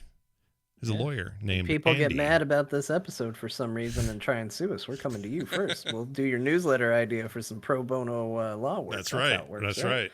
That's now you're tied to us against the forever. law if I have to wait in a queue for a game I paid for. Right. Yeah. There you go. Yeah. Probably What happens? What happens if I react violently for being in a 3,000 person queue on an MMO? What happens then? And will you represent me? The other thing I was going to say to Andy is, does anyone in your life try to Don Knotts you? And what I mean by that is, did anybody talk like Don Knotts from the Andy Griffith Show? And would that drive you crazy being called Andy? Or is that generation gone and nobody cares anymore? I need to know. I want to believe that they all do. So they walk in going, What? Andy! Or however he does Andy! it. Andy! Does that ever happen to you? Or is that only going to be in my head? Write in and let us know, Andy, with your letterhead of your law firm that you work for. All right. I don't know why I'm picking on his law thing. It's great. That's awesome. He's probably doing real well in life and super smart, and that's great. Well, you were picking on his name, not his job. Well, for a minute there. I don't know. They were like, does anyone knowingly berate you with the what is it called? The Andy Griffith Show references? Yeah, Griffith Show, yeah. It's a weird thing to ask, you know? That's an odd thing to ask, but I asked it anyway. It would be great if your life was like that, is what Scott's trying to say. That's what I'm trying to say. Poorly. But if not, it's still probably great too, we hope. Right. Oh, one other thing about Divinity, because you got me in the mood for it the other day, not only did I re-download the game, but I started to play soundtrack compilations on YouTube while I was working, and it was great. Yeah. That soundtrack is great. It's very soundtrack is amazing. It's like 50% of the game. Like I'm like, I don't know if I want to play, and I boot it up and I hear the music. I'm like, I want to play this game. Yeah. So you're doing Lone Wolf too, right? I haven't done anything yet, but I'm gonna try it. He's installed. But I can. So keep in mind, you need to take the Lone Wolf talent at the start because it gives you extra AP and all kinds of bonuses. But you can do it too. So if you don't want the full one challenge going 2-player party, they can both work the Lone Wolf. Okay. And try not to die. It's always fun because you get to do more things with your turn. Is difficulty for that mode easier? I mean, is there a scale for difficulty in that mode? Tactician is like more damage, more armor. Like it's pretty lethal. And when you examine them to see like what their weaknesses are and stuff, it won't tell you until you discover it. Oh damn! So you can't look at an enemy and go like, oh, I should use this type of damage or something like that. It's like proper D&D where you'd have to do an insight check, except in the context of this game, I think you have to get reamed by whatever shitty thing they have. And then it's like, oh yeah, by the way, it has this. And you're like, well, I would have liked to have known that. Yeah. But that's the challenge of the tactician mode. So, but if you're doing not honor mode and you want to reload saves, it's probably fine. But the fights are otherwise like very tactically challenging, I find. Sure. So, all right. I'm just excited to get back in there because game's fun to play, man. When there's the 1,000-person queue in a certain MMO, I need to play something, so I may play that. Yeah, and it's a long ass game. You sort of forget. You get to Act 2, and you're like, oh my god, I'm gonna be here for a while. While we were sitting here, because I just thought, why not? I think when John was talking about Final Fantasy IV, I remote installed Scarlet Nexus onto my Series X, which I will check out later after I eat tonight. Yeah, we'll see how that goes. All right. Thank you for that. Send your emails to talktothecore@gmail.com. That's talktothecore@gmail.com. And we'd love to hear what you have to say or otherwise say in our email. I think that's it. Am I forgetting anything? No, I'm not. No, I think we covered it all for this week. Yeah.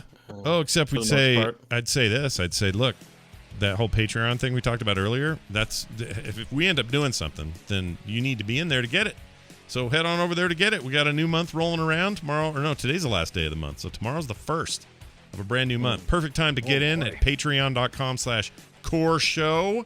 Do it for the kids. Nope, do it for us. That's what we're saying. There's no kids. Well, there are kids. John has a kid. There are kids. It directly benefits at least one child. Yeah, I have 3, but they're all fairly good now. They don't need my money. But the point is, John, he's a little 42-year-old kid. So right. And Bo's gonna take a giant dump later. It's kind of a kid, in a weird birthday. Took a giant dump. I left to the toilet in the middle of the show. I found it again. I forgot I didn't flush the toilet. Oh no! Yeah, I was like, you lift the lid. And you're like, oh shit, I left this in here. Anyway, why am I bringing that up? I don't know. That's a sad thing to have happen to anyone. Sometimes you forget to flush. It happens. What's the old phrase? If it's yellow, let it mellow. If it's brown, flush it down. Yeah, that is a phrase. I didn't do it with intention. I left it there by accident. It was like, I was rushing to get started on the show, and I think I forgot to flush. So my stepkids here have they apply that, but they don't live by it like it's a creed. Yeah. They just do it naturally. Yeah. And then the other day they came in and they said something's wrong with the toilet. What? It looks weird. Went and looked, and it's all nasty because they don't flush enough. And it's like they're like, what is it? And it's like, that's nastiness because you don't flush often enough. If you don't want it, flush more. That's it. There was like fecal matter, like overflowing in the toilet that it wouldn't flush? No, it wasn't that. It's just like if you let it mellow for too long, it attracts like dirt and dust, and it stains, and it just gets gross. It's gross. It's the worst thing ever. So don't do that. Flush your damn toilets. I wish America had more pressure on the water, but we don't. So just do what you can. Okay. And if you live somewhere else, you know what I'm talking about. You guys have real flushes. Okay, that's going to do it for the show. As always, find Core on the website. Frogpants.com. My words of wisdom are flush your toilet. Yeah, flush your toilets. Core Pod on Twitter. You can also find John_Jagger, me at Scott Johnson, Bo at Bo Schwartz. And we put, like when we go live, we put a little notice on there. It's a great way to watch the show on Thursday nights. So if you're around, check it out. All those details, again, frogpants.com/core. I think that's going to do it for us. Final words of wisdom, John. If it's yellow, flush it. If it's brown, flush it. Yep. If it didn't go down the first time, just flush it. Do it again. Get a hanger. Get a coat hanger. Whatever you got to do, get it done. Bo, anything you would add? Yeah, just flush it. Just flush it. Flush it. For me, for Bo, and for John, have a wonderful week. We'll see you guys next time.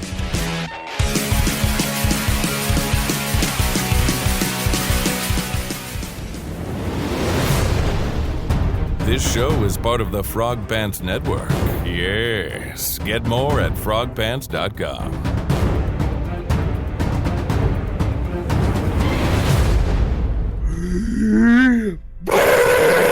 Yeah. We did it. Yeah. You hear that? That's